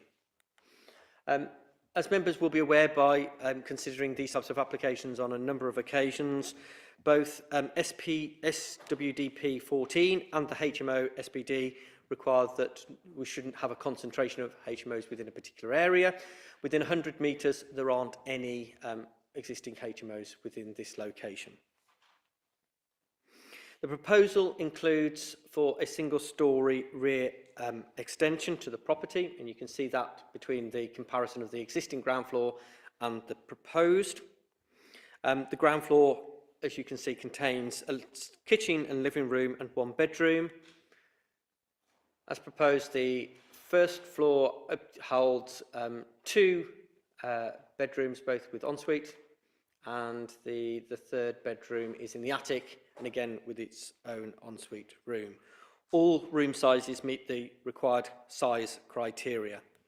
Just for completeness, there are the elevations that are shown existing and proposed. And one thing just to note, there is on the existing front elevation a small extension to the left-hand side that is to be removed to increase the area of driveway at the property. And you can see that extension to be removed on the left-hand side there. The main issue from the residents and the comments that have been received is in respect of parking. The car parking standards for a 4-bedroom property is for 3 car parking spaces. At present, there is only 2 car parking spaces available on the site. So there is already a shortfall of 1 car parking space. The proposal is for a change of use to a 4-bedroom HMO, has exactly the same parking requirement as exists at present. It's appreciated that this is a reduction in terms of the requirement. However, the site is located in close proximity to local services in Rainbow Hill, local bus stops and train stations within 1 mile. The provision of dedicated on-street parking assists with any displacement, and on this basis it is considered to be acceptable. It is noted that there is potential to be space for 3 car parking spaces to make it policy compliant. However, this is not considered to be acceptable from the Highway Authority due to the close proximity to the access to the roundabout junction. And this, officers feel, also adds to the weight of acceptability in terms of the reduced car parking standards by one space. A condition is recommended to ensure that only safe parking and access arrangements are included in the site, and that it is not just opened up for additional parking which would be unsafe at that location. You'll notice, in terms of the location, that within the garden space there is adequate garden space for the number of units, and also adequate bin storage and cycle parking provided at the property. The comments from the neighbours are duly noted and have been taken into full consideration. However, conditions are proposed to restrict the number of occupants, and that was proposed by the applicant along with a HMO management plan. Whilst this will be a change in the property, it is not considered to result in any harm to the character of the area or result in any adverse harm to neighbouring properties. The application is therefore recommended for approval subject to the conditions listed in the report. Okay, thank you, Paul. We've got a public speaker, it's Bernadette Long, who's an objector on behalf of neighbours in Green Lane. You'll have 5 minutes.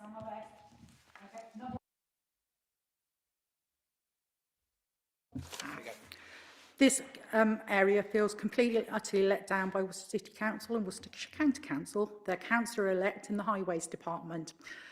This application was a first application for an extension in which Highways refused the application was withdrawn. This is the second application to go in for this property. Now it is a side extension to be demolished and an extension at the back of the house and conversion to a HMO. We are not objecting to multiple types of housing in the area. There already is substantial multiple types of accommodation in the area. What we are objecting to is the safety of our children and the children that use those schools. So there are 2,750 children within within half a mile of that property on the move twice a day to school. It is one of the areas where the children enjoy a cycle route opposite that property that is not shown in the photograph. You've given them that. Don't take it away by making it too dangerous for them to cross the road. The area, this roundabout, is called Crash Roundabout. The other roundabout is called the Crematorium Roundabout. There is a reason for that. You can only turn left out of this property and you can only park 2 cars on that drive if you reverse them over the tactile parking. There are visually impaired people in supported living on Aswood Road and they cross there for the bus stop. The bus stop is located 2 houses from that crossing, which then becomes the entrance and exit. They have the right to use that crossing. So that's that little bit. Described as a large family home in the planning application, it was never a large family home. It was a 2 up, 2 down with a box room, ex-council house. In addition to granting the application, it would be pertinent for some type of properties to be developed into HMOs. There are HMOs up for sale across the road from it. Now, surely, if you wanted to be a HMO landlord, you'd buy one of those rather than going to this, what I can only say is an overdevelopment square footage of the property. The other thing it does do, and this is something to be very careful about on this road, is that it sets a precedent that if you allow this to go ahead with reversing off your drive over tactile paving onto Aswood Road or Green Lane, that every other house that you've declined will reapply for their application to be put back in, of which there are several. Presently, under the 2017 South Worcester Development Plan, the plan to improve the access site on that stretch of road has not yet started. It is the last leg of the road to be done. They started at the top and they've started at the bottom. They haven't done the middle. Whether there are crossings in that, they have put new plastic in Green Lane to take the photograph. I noticed they've got the nice new plastic bollards in the centre reservations. Aswood Road still don't have theirs. They keep putting the old second-hand ones that they've got from somewhere. So there are only 2 parking spaces unless you exit directly onto the roundabout. If you exit directly onto the roundabout, that gives the right of people on the opposite side of the road, mainly 168, 166 and 170, to also drop their curb and exit onto the roundabout. The rear extension development will overlook and overshadow the garden of 4 Green Lane, who has already been overshadowed by a massive dormer on theirs. They have said they are going to put a bicycle rack, but I don't see a photograph of the bicycle rack, and I'm sure it might last longer than the Beryl bikes did on the cemetery. So there is no secure place for the bicycles, there is no secure way, there's no management or waste plan of how they're going to get their bins out, and their bins have to go on the pavement like everyone else's for the bin men to take it on that corner without blocking that tactile paving or a double pushchair coming through. Now, I've measured that and I've used that for a wheelchair because my house sits opposite it, and there is no way of passing that long drive across to access the central reservations to cross the road once it's blocked. And I think, I don't know if I'm out of time. Well, I'm done actually. So that's good. I thought someone else was reading this, so it wasn't actually my notes. Okay, thank you. Does anyone have any questions, please, for Bernadette? Thank you. Councillor Udall. Yeah, I'm sat next to you, but here we go. You mentioned there was a HMO opposite these premises, and you also mentioned HMOs in different in the local area. According to our officers, there are no HMOs within 100-metre radius. Can you clarify what? The radius starts at the centre of the property. Am I correct? At the back of the property, there is a wooded area, so that area doesn't count. Am I correct? No. Or is it 100 metres that way? Circular. Circular. Yeah. So at the back, there are no houses, so none of them could be HMOs because there are no houses. So that's 0. All the rest are ex-council houses or still council houses. So they couldn't be a HMO because they're a rented council house. So you can take those out as well. So that leaves you 3 houses. So the only houses that could be a HMO in that 100 metres that isn't already a HMO, if you took out those other areas, it's the way you measure things. As a percentage, would be my house, and it's not a HMO. But you said, sorry, you said there's 2 HMOs opposite. If you look at the roundabout and you look where it is, up on the left-hand side, it's just been sold by Connells. Is a 6-bed HMO. Okay. Now, if I got a tape measure as the crow flies, that would be 100 metres to me. Through you, Chair, the information that's been provided I'm not doubting that that's accurate or correct. The information that we base it upon is upon the existing HMO register, which is maintained by the Housing Department based upon the licences that they have given. And the nearest one with a licence is, I believe, it would be about 124 Asquith Road, which is outside the 100 metres, but there are no ones directly opposite the island. It's certainly something that we'll pass on to the housing team because it might be an unlicensed HMO, but it's certainly, there are no licensed HMOs, which is where we base our data. Can I come back on a point as well? Depending on when... Can I ask a second question? Yes, please. Can I ask about the condition of the rear garden? Because from looking at the plans and the descriptions, it's quite a large garden. Is that correct? At the rear garden? Oh, yes, yes, it is. Okay, no problem. I'll come back to that. It is a low-maintenance garden. In what sense? In fact, it's gravel ornate. Okay, thank you. Councillor Stephen? When you were speaking, you said that it's known as Crash Roundabout. Yeah. Can you give us a feeling of how many crashes there have been over the last, say, 3 months, 6 months, the last year, just to give us a bit of a feel for what sort of an issue it is? I'll give you an example of my house in my hall. In my hall, I keep a first aid box because my neighbours will knock my door as a trained first aider. Since this planning started, there has been one wall demolished, 2 cars written off, 1 cyclist hit, and 1 child hit but not injured, if that made sense. And how long are we talking about now? Oh, we had the rooftop as well, the rooftop one that hit the wall and demolished the wall. So I'd say within 9 months. Maybe 5 instances, say. Yeah. Those are only the ones that we know about. If they happen on that side, we don't particularly know about them. Councillor Rudge? Thank you, Chair. Can you tell me, it's not clear to me exactly from looking at the pictures, but at the moment, to people who use that house, do they have to reverse out at the moment? And they can only go, when you come out of the drive, I know the person behind me can't speak, but when you come out of the drive, you have to turn into Green Lane. You can't go right into Green Lane. You have to go left down Green Lane because the reservation's there. So you have to reverse out and then go left, if that makes sense.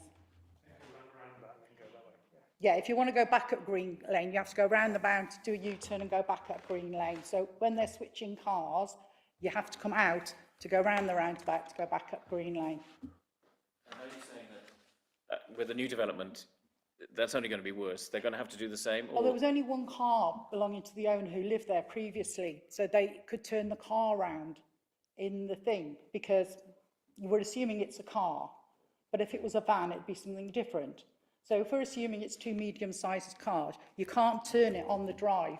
Now, the rule and the reason why Aswood Road can't have any drop curbs is they cannot turn their car on the drive, so they're declined. Now, Highways has sent 100 houses, along with power, so that this plan for the South Worcestershire Development Plan for that area is coming and starting in February and March of this year. And all applicants along there that wish to will apply for drop curbs.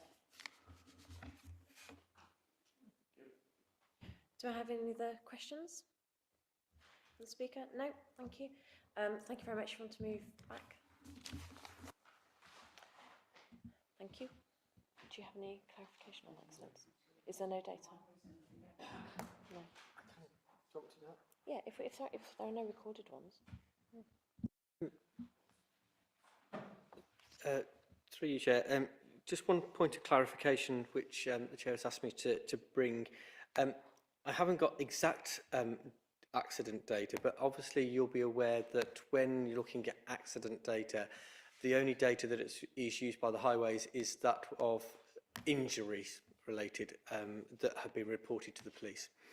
So in terms of the data that is available on the island, and this is purely just providing the data, so I can't say that, and I'm certainly not saying that the objector is wrong in terms of her analysis, but there is only one which was in 2020, which was for one casualty. There has been one incident, and that was a slight incident. Thank you. Do we have any questions for officers, please? Councillor Agar. Thank you. I was looking at condition 9 with reference to parking on the frontage and the desire to prevent that.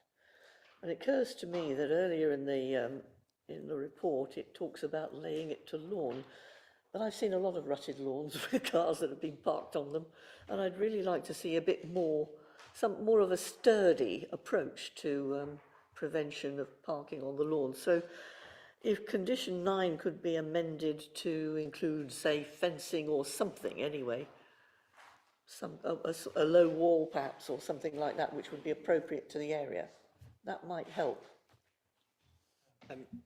Through you, Chair, and I think whilst the applicant has put in a scheme for lawning the front, I think you're right.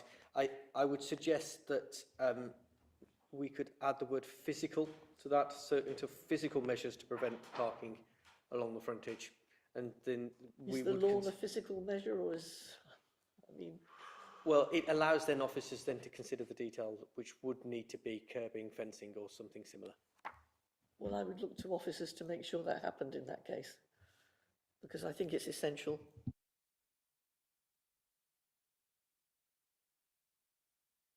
I've got Councillor Kimberley, please. Thank you. I'm just trying to get my head around the fact that it seems as though this is part of a sort of two houses together joined by one wall. Is there adequate soundproofing in place? Because if you've got 4 different households, I think it's going to become it's going to be a very different sort of profile than having one large family. I also just want to raise the question, really, when it comes to assumptions being made around parking. The assumption seems to be that there will be 1 car per bedroom somewhere in this report. And so there would therefore be no change because it's going to be 4 separate, effectively separate households, but 1 car per bedroom remains the same. And that seems to me like a very unsound assumption, if I'm honest. When I think of families who've got 4 bedrooms, I tend to think of parents with children. I don't tend to think of 4 adults cohabiting in quite the same way. So I just wanted to sort of flag that as a question, really. Through you, Chair, you're absolutely right. That shouldn't be the assessment. The assessment is based upon the Streetscape Design Guide, our old friend, and that says that a 4-bedroom property has 3 car parking spaces. And what it says about a 4-bedroom HMO, that it requires 3 car parking spaces. So the assessment that officers have made is comparing the parking demands for both of those. I think we, as officers, we toyed with that as well, because that analysis in terms of the characteristics of a family home to a HMO is different, and I don't think officers are going to try and fight that. But what we are doing is doing an assessment of the Streetscape Design Guide and the parking requirements, and there's 2 car parking spaces at the moment requiring 3, we're 1 short, and we are doing exactly the same for what's proposed.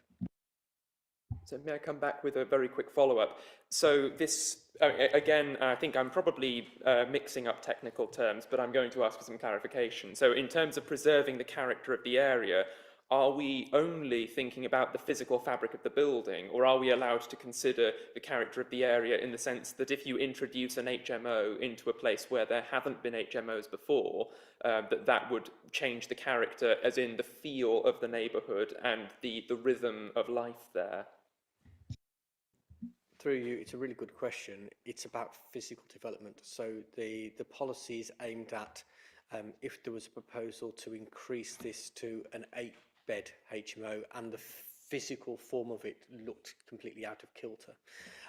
That's where that policy, it's not about the fact of they are family homes at the moment, we're turning it to flats, or we're turning it to HMOs, or we're subdividing it. That's not the characteristic question. I've got Councillor Stephen, please. I've got a question of my own, but I just want to clarify a little bit of what Councillor Kimberley also asked about the soundproofing. Did you answer that question about whether there should be better soundproofing if you're living in an adjoining property? So, and then I'll ask my second question. But yeah, thank you. Through you, and I apologise for that. I think we both forgot. But no, I'll say I forgot. In terms of soundproofing, that would be dealt with under building regulations. It's not a matter for us to consider as part of this consideration. Okay, fine. Okay. So my question really is, I'm concerned about the safety on the road. It's obviously deemed to be quite a difficult junction. Obviously, there's lots of anecdotal information about crashes. I've seen that for myself. I've seen the wall that's been crashed many times myself. And I think Bernadette has made that point very well. Just because there haven't been fatalities or casualties doesn't mean to say there haven't been accidents there. And the fact there is that refuge in the centre of the road there is trying to do something there to assist people to cross the road and to put something in terms of safety. And I think we've definitely got something here where we've got a thin end of the wedge, because this was an ordinary home and then somebody decided through permitted development to make it into a 4-bedroom home. And now we're comparing a 4-bedroom home to a 4-bedroom HMO. No, it's the original home was an ordinary home, which would have had maybe a couple of adults in there, you know, possibly one, maybe 2 cars. Now there's going to be pressures on more than perhaps 2 or 3 cars, and the usage of cars is going to be quite different on an HMO than a family home. So I'm getting to my question, and that is that, you know, if this was further down the road, a long way away from the junction, I think I'd be more comfortable. But the fact it's right on a junction there that we know has had some problems. The fact is that the usage of cars is going to be quite different because it's multiple people in the home. It's not just one family.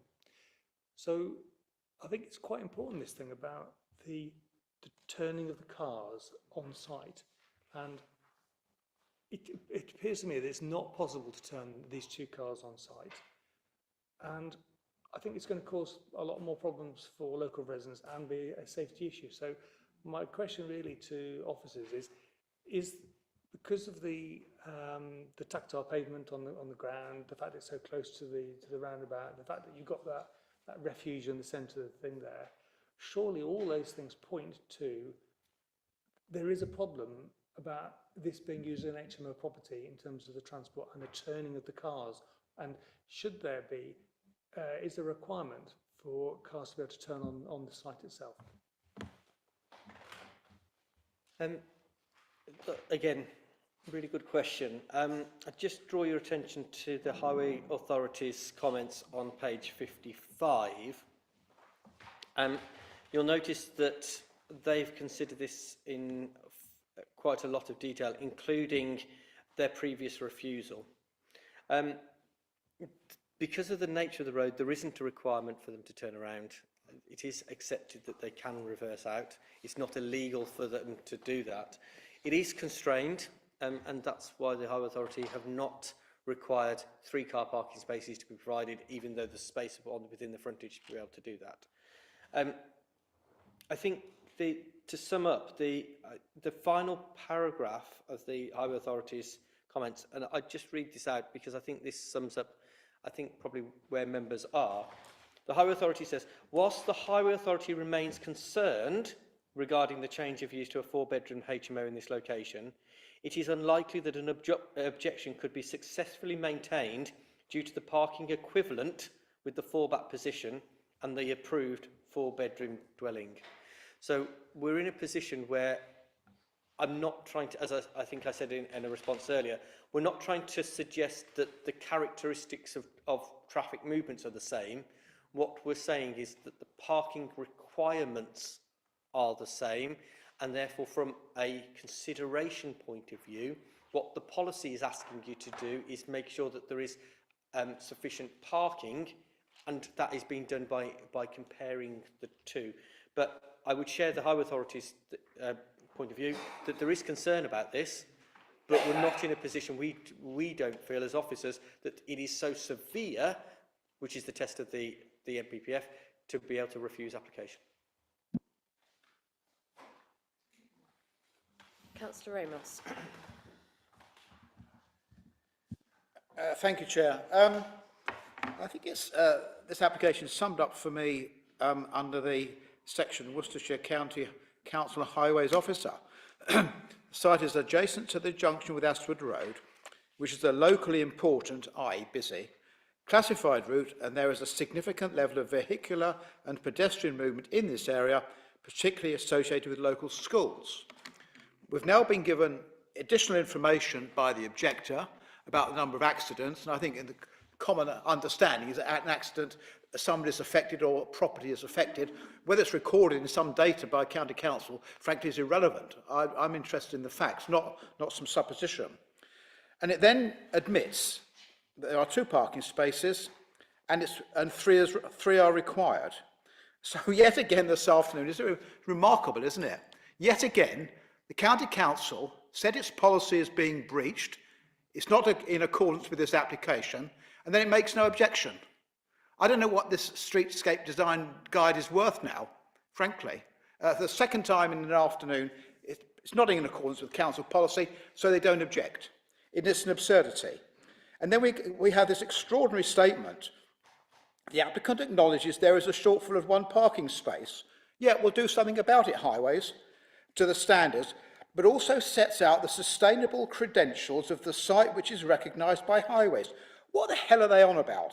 The sustainable credentials of the site which is recognised. What are they on about? I mean, is the word sustainable, which nobody can ever define, is that now just a euphemism for saying there's a bus stop nearby, even though there's no blasted bus service anyway? That counts as sustainable, does it? Because I don't understand what they're saying. Obviously, Mr. Round will be able to enlighten me in a moment when I've finished. And then it goes on, and I won't ask another question because Councillor, I think Stephen asked that. And Mr. Round then quotes something from Highways about there being an HMO and a dwelling, and paragraph 7.30 says it all.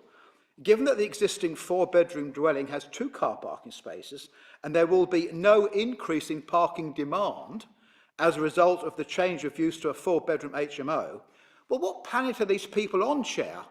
I mean, there is a difference between a dwelling, which my understanding is a family, and an HMO. 4 bedrooms could be 8 people. And there's this assumption that if you live in an HMO, you don't have a car, you don't want a car. It is nonsense. So there is a difference between a family and 4 separate units. And that's paragraph 7.30. So I hope those kind of statements, which are erroneous and misleading, don't form part of any future reports.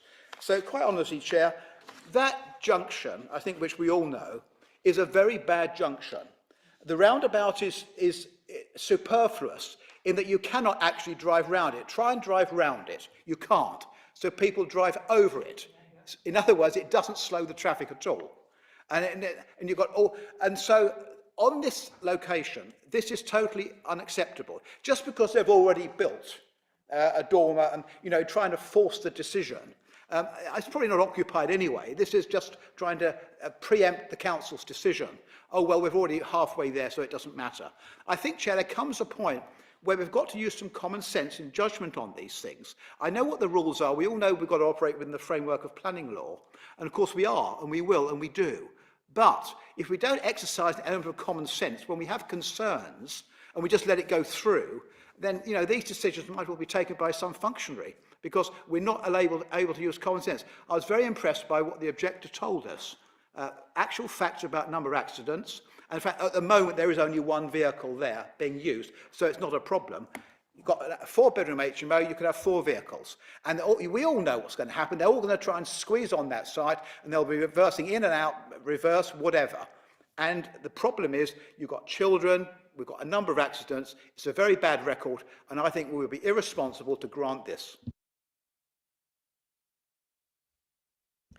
Thank you, Councillor Ramos.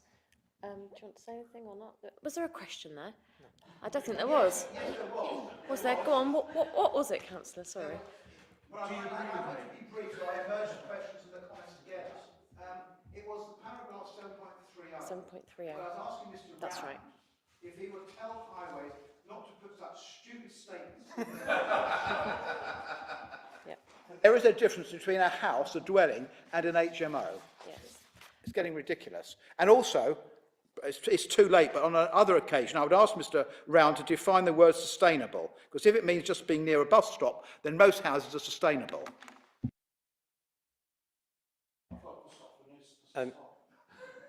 Through you, Chair, I will certainly make sure that Highways are aware of this broadcast and they can review the comments that you've made. In terms of the comparison, and I think I've said it twice now, so I'm not going to well, I will repeat it, but just for clarity. We're not saying, and officers aren't saying that a HMO and a house are the same characteristics. And please, members, you know, hopefully you will have heard that. What we're saying is we're making a comparison between the parking arrangements. And we appreciate that this is finely balanced in terms of Highways location, and it's not ideal, but we feel that the only way that we can do this is in terms of recommendation for approval. It is for members to consider that in terms of how that is considered. I think the objector made a very good point that access to this site can't be obtained if you're coming from the island because of that central refuge. It has to be from coming down Green Lane towards the island and then accessing the site. So it's something for members to consider in terms of that, in terms of the nature, but we are providing that analysis and we are considering that it is not a severe impact. Councillor Udall. This is getting very worrying because I'm agreeing with Councillor Amos again.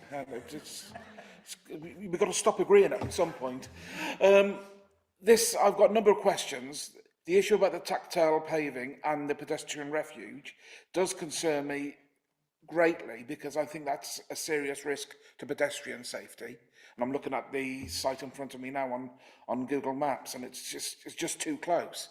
The issue about vehicles reversing off onto the highway also concerns me because of the location. Normally it wouldn't, but because of this location being so sensitive, it does. And also the issue of the fact that it's yet another HMO. I'm beginning to get a little bit concerned that Worcester's become a HMO city, and we're going backwards in time to times when we used to have to share facilities in the Victorian period. It's like reintroduction of Victorian tenements into parts of Worcester. So what I would like to ask is, on the issue of the HMO status, what facilities will residents be expected to share? And I notice on condition 3, it's for 4 residents only in a 4-bedroomed HMO. How do we actually enforce that? And are we really saying to the potential future occupiers that they can have no partners living with them, no friends visiting, no visitors at all, no sharing of any rooms with anybody at any time in the future? Because that's not going to happen. People will be using this for more than 4 people, and I'm concerned about how that can be enforced and maintained. With the fact that permitted development has already taken place on this site, I'm also concerned about what future permitted development could take place without our knowledge and without our awareness, which could expand this even further.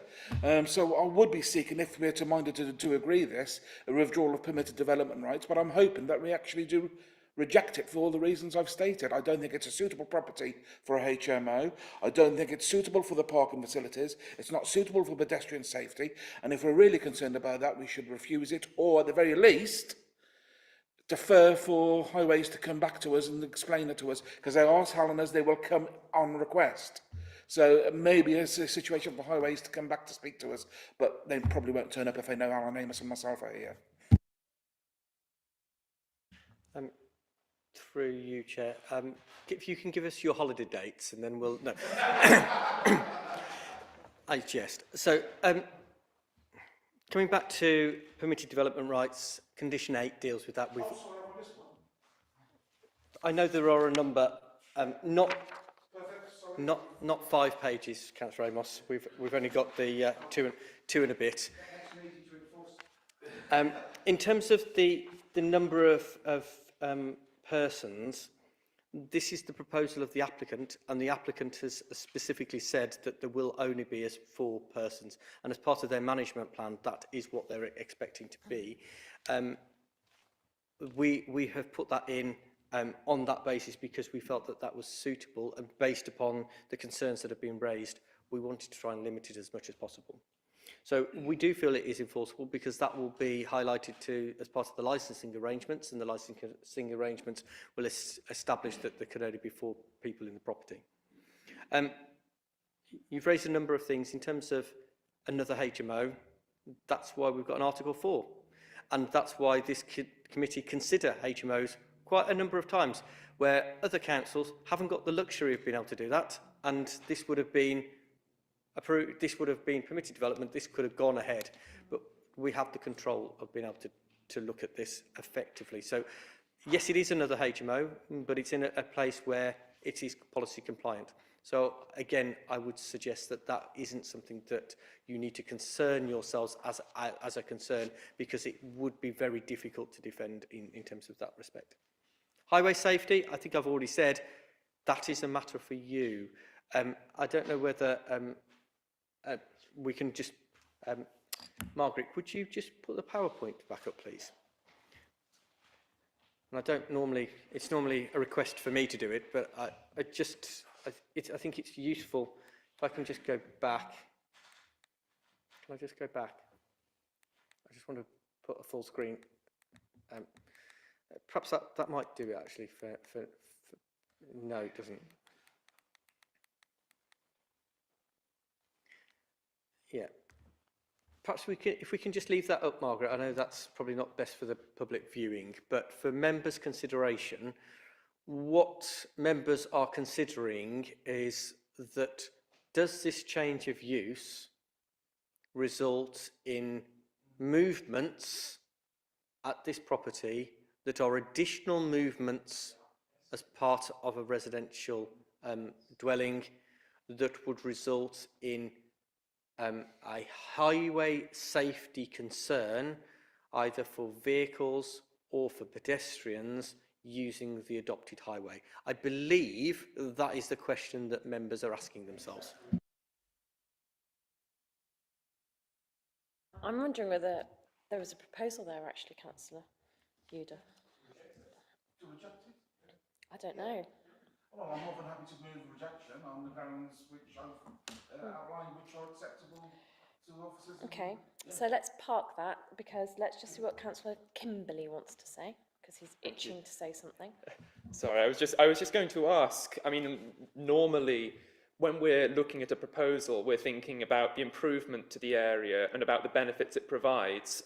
This doesn't add bedrooms, this doesn't add housing capacity, this doesn't add to the character of the surrounding area, it's not adding to the benefits, the aesthetic benefits of the neighbourhood, it's not making it a more attractive place to live. What exactly are the benefits of this proposal that if we were going to approve it? I'm struggling to wrap my brain around that, if I'm honest, and I'm trying not to be too uncharitable, and I'm trying to phrase my comments less sharply than my distinguished colleagues, but I'm struggling to see the benefit. What I'm seeing is a very significant public safety hazard, and if we're not allowed to consider that, or if we're not allowed to flag that up, who's going to?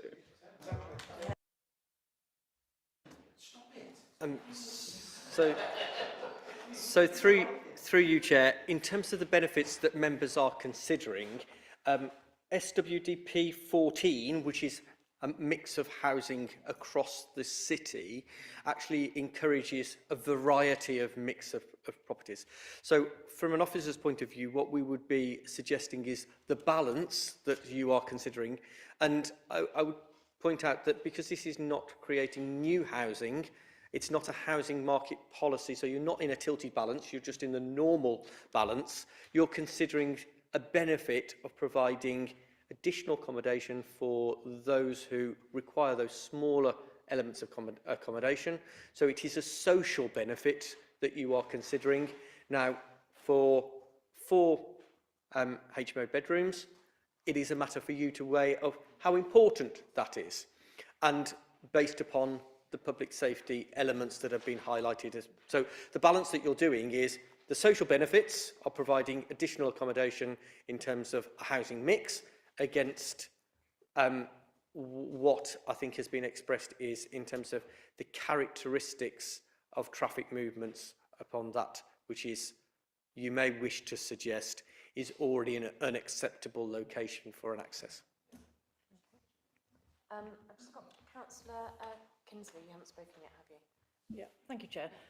Just on the point generally of HMOs across the city, other parts of the city have to take a fairly hefty whack of HMOs. So I don't think in that respect we should say, well, okay, it's okay for some parts of the city to have HMOs and other parts not. So I think, you know, that's an acceptable level. I do think it's really critical, though, that we have the HMOs in the right place and where it's not going to cause a safety issue. And I think that's very much in doubt here. So thank you. Okay. Yeah, I've also got Councillor Cross. Thank you, Chair. There may be a social benefit, but there's clearly going to be an issue of a highways concern and a safety concern. And I can't find it in me to give this a green light. One question, are we able in any way to restrict the number of cars on site to 2? If that's not within our gift to condition, then I feel that, you know, I cannot support this. Could we? That is already proposed as a condition to come up with an arrangement that there is only 2 car parking spaces. But I think what the debate... Sorry. 2 cars, though. Is it cars? Sorry. In terms of the arrangements, it would be that there would only be 2 car parking spaces and there would be the inability to park any more vehicles upon there. So it would only be 2. But I think from what the debate has and that has been moved in terms of, for refusal is based upon the characteristics of the difference between a HMO. And now officers wouldn't be in my duty if I didn't, just to say that we have made that comparison, and you are essentially saying that notwithstanding the comparison between the Streetscape Design Guide in terms of the parking requirements, because of the nature of this access and where it is located, that there is concern about a change of use in this location that would generate a different type of movements rather than based upon the lack of parking. So thank you for that clarity, and on the basis that it would create additional movements, creating a hazard, I'd be happy to second that we reject this, please. So members, in terms of clarity, we've had a movement and a second, and if I can use the highways comments, which may be helpful, if I can just land on them. So the first paragraph, which I think Councillor Amos referred to, which was the application site is located on the corner of Green Lane, adjacent to the junction of Astwood Road, the B4550, which is locally important, classified route, and there is a significant level of vehicle and pedestrian movement in this area, particularly associated with local schools. And essentially, what members are building upon that is that the use of this access, which is already restricted and in a location which would cause concern in terms of highway safety, the change of use to a HMO would exacerbate this to the point of a severe impact, if members are happy with that, which would then be contrary to the paragraph of all road users in terms of the paragraph within the MPPF. And that would be a proposal which is delegated to the Director of Planning and Governance in conjunction with Chair and Vice Chair to agree the final wording of that refusal reason. I know Councillor Barnes and Agar, you put your hands up. Have you got anything contrary to say or anything new? I was just going to ask, there doesn't seem to be any real net biodiversity gain apart from just sticking up a Swift box. Not exactly a game changer, is it? Could have a badger pass.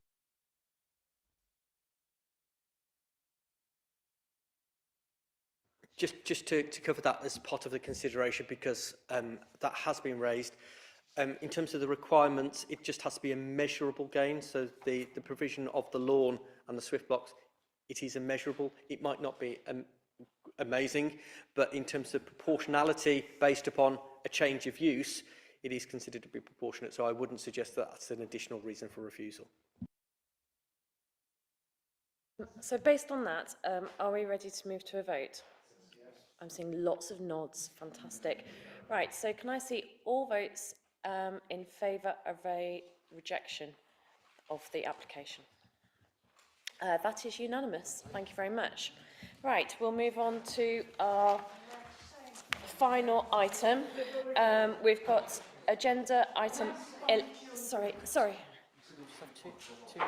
Yeah, we're just going to have... do we want to have a break? Okay, we're going to have a 5-minute break.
Okay, welcome back everyone. We're just going to the last item.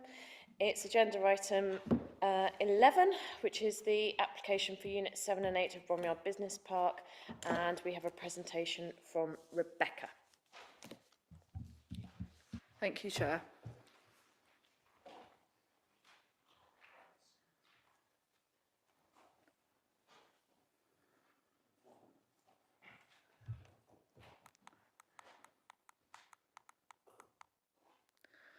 So this item concerns Unit 7 and 8 Bromyard Business Park.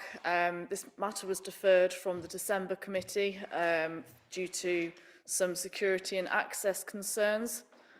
So yeah, I think all members were here last time, so we're not going to go into too much detail on the presentation again. But yeah, the site layout is here within the red line. The parking is shown within the red line. We've now acquired a security and site access plan, which basically controls movements. There's a 24-hour security guard. We toyed with the idea of gates, but it doesn't quite work like throughout the site. So I think overall what has gone into the site security and access plan, we feel controls the site appropriately to prevent the social behaviour issues that were mentioned at the last committee. So yeah, this is a picture of the site looking from Miko Alley. And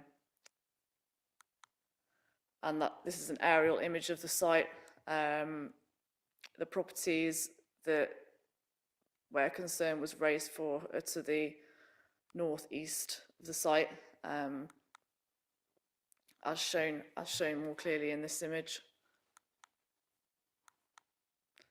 Yeah, I think that's pretty much it. That concludes the officer presentation.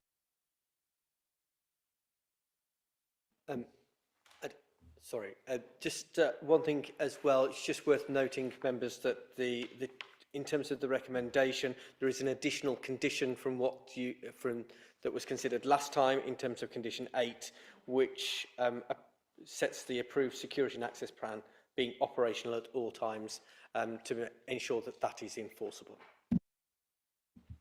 Thank you both. Okay, so we've got representation here from William, who is the agent for the applicant. You've got 5 minutes. Okay. Good evening, committee and councillors. Yeah, William Radburn Todd, agent, attending on behalf of D1 Gyms, the applicant. I'm here to explain the updated security protocol that was provided for the site. I understand there were residual concerns relating to the rest of the site outside of the site boundary under the application relating to antisocial behaviour, particularly at later hours. So the applicant has approached the landlord and they very helpfully provided their security and access plan for the site. Following the last committee meeting, that was then issued out in December.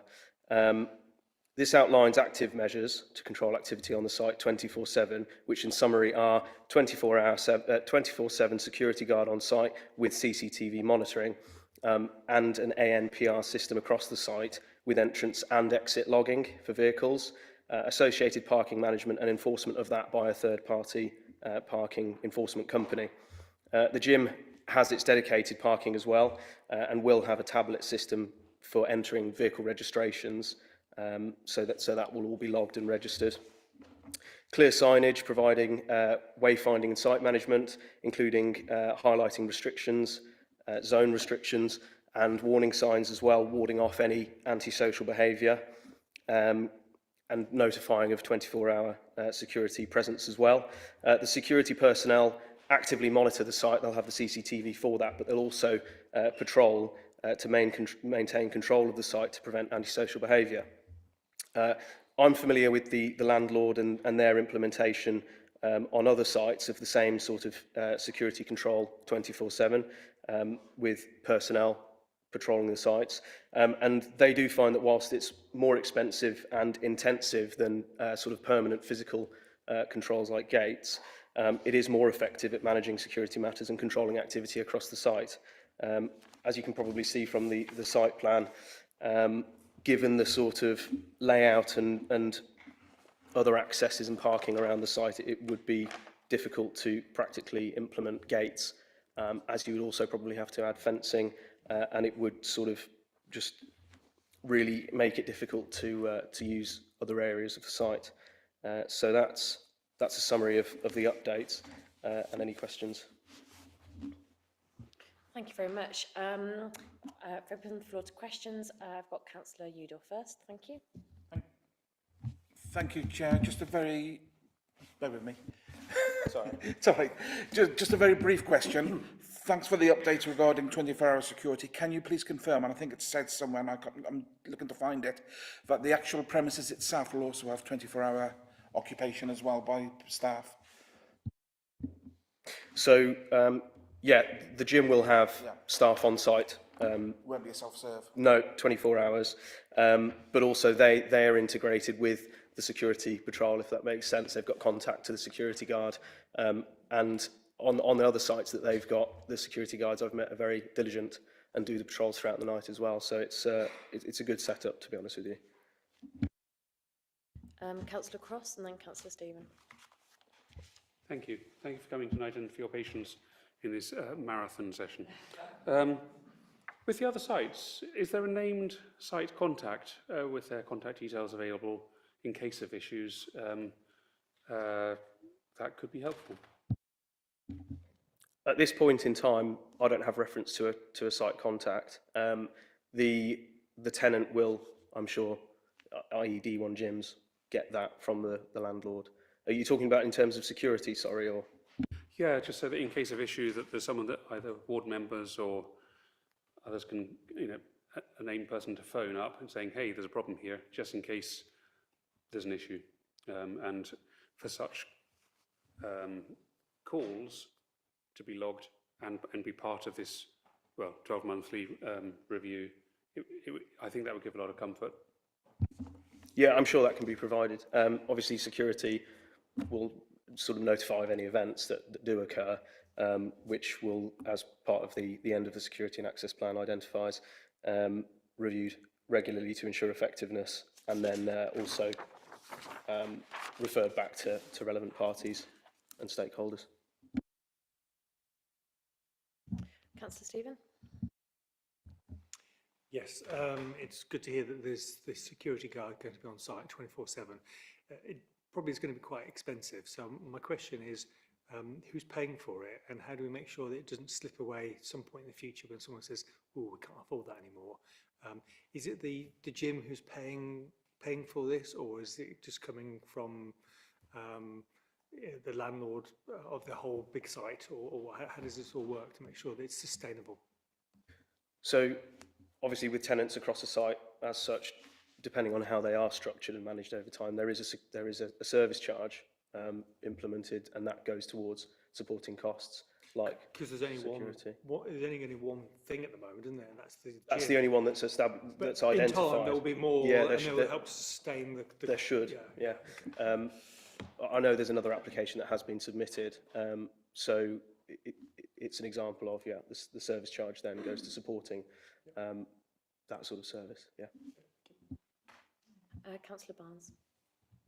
I'm very heartened to hear what you've got to say. I do think that going back to a previous comment, we do need to have the contact details for security, because of the residents in Sanctuary Close, who are the only people who are going to really be affected by antisocial behaviour on their doorstep, literally, would, I'm sure, feel very reassured if they could have contact details once all of that's been established.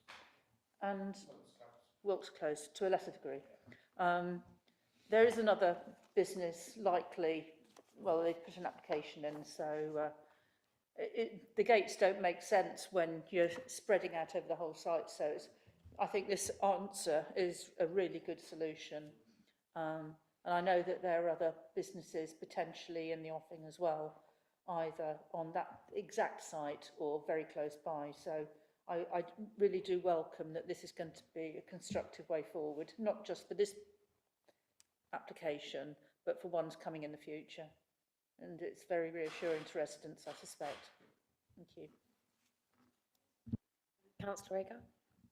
Thank you. Something I forgot to mention at when we last considered this. I mean, firstly, thank you very much for coming in, and I think the security guard issue is going to be a big benefit.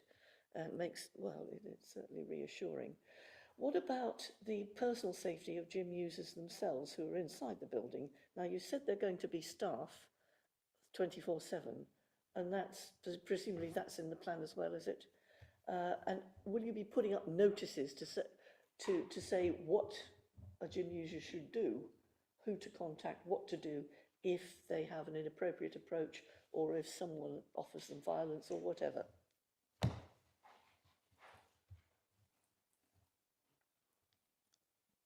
Sorry. Is it meant to? So there's a 24-hour gym management policy as well. I can't, off the top of my head, refer to exactly which point within that it is, but it does. Here's something that might be relevant, actually. Staff presence. Train nighttime manager or staff member present at all times to monitor the gym. Staff will be trained in first aid, conflict resolution, emergency response. The gym is secure member-only access, but they typically have the turnstiles, so you have to press a card. So within the gym, there's a good secure barrier between the outside and the inside of the gym, the active areas of the gym, because it is a valid concern. And in terms of the external spaces, again, that comes down to security and the gym operating in tandem and communicating between the two parties.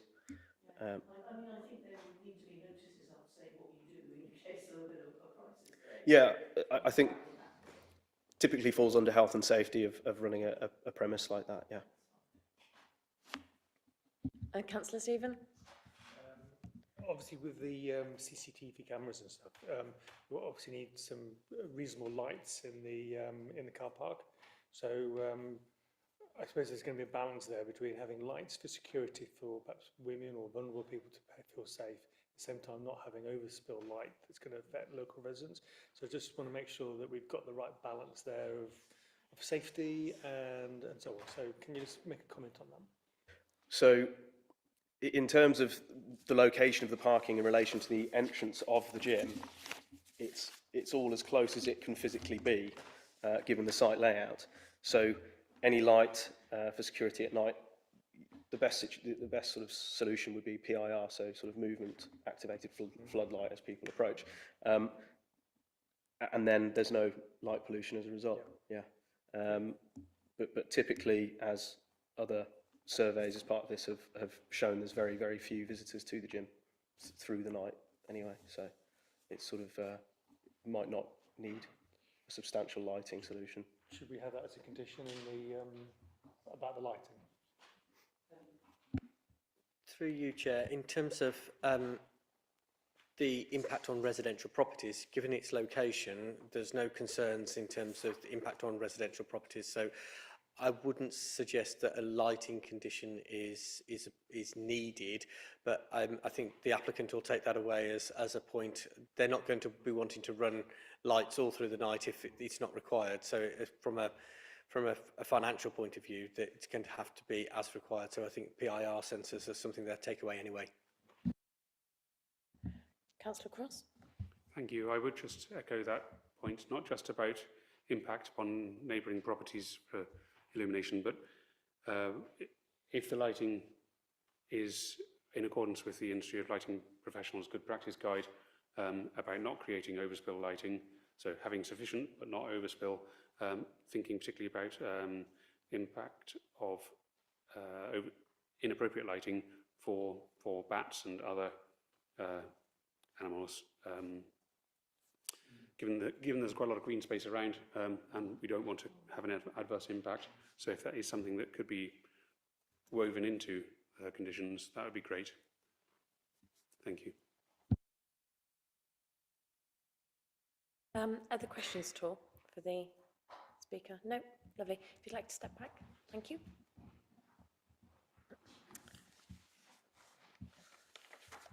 Councillor Udall, you're going to kick us off.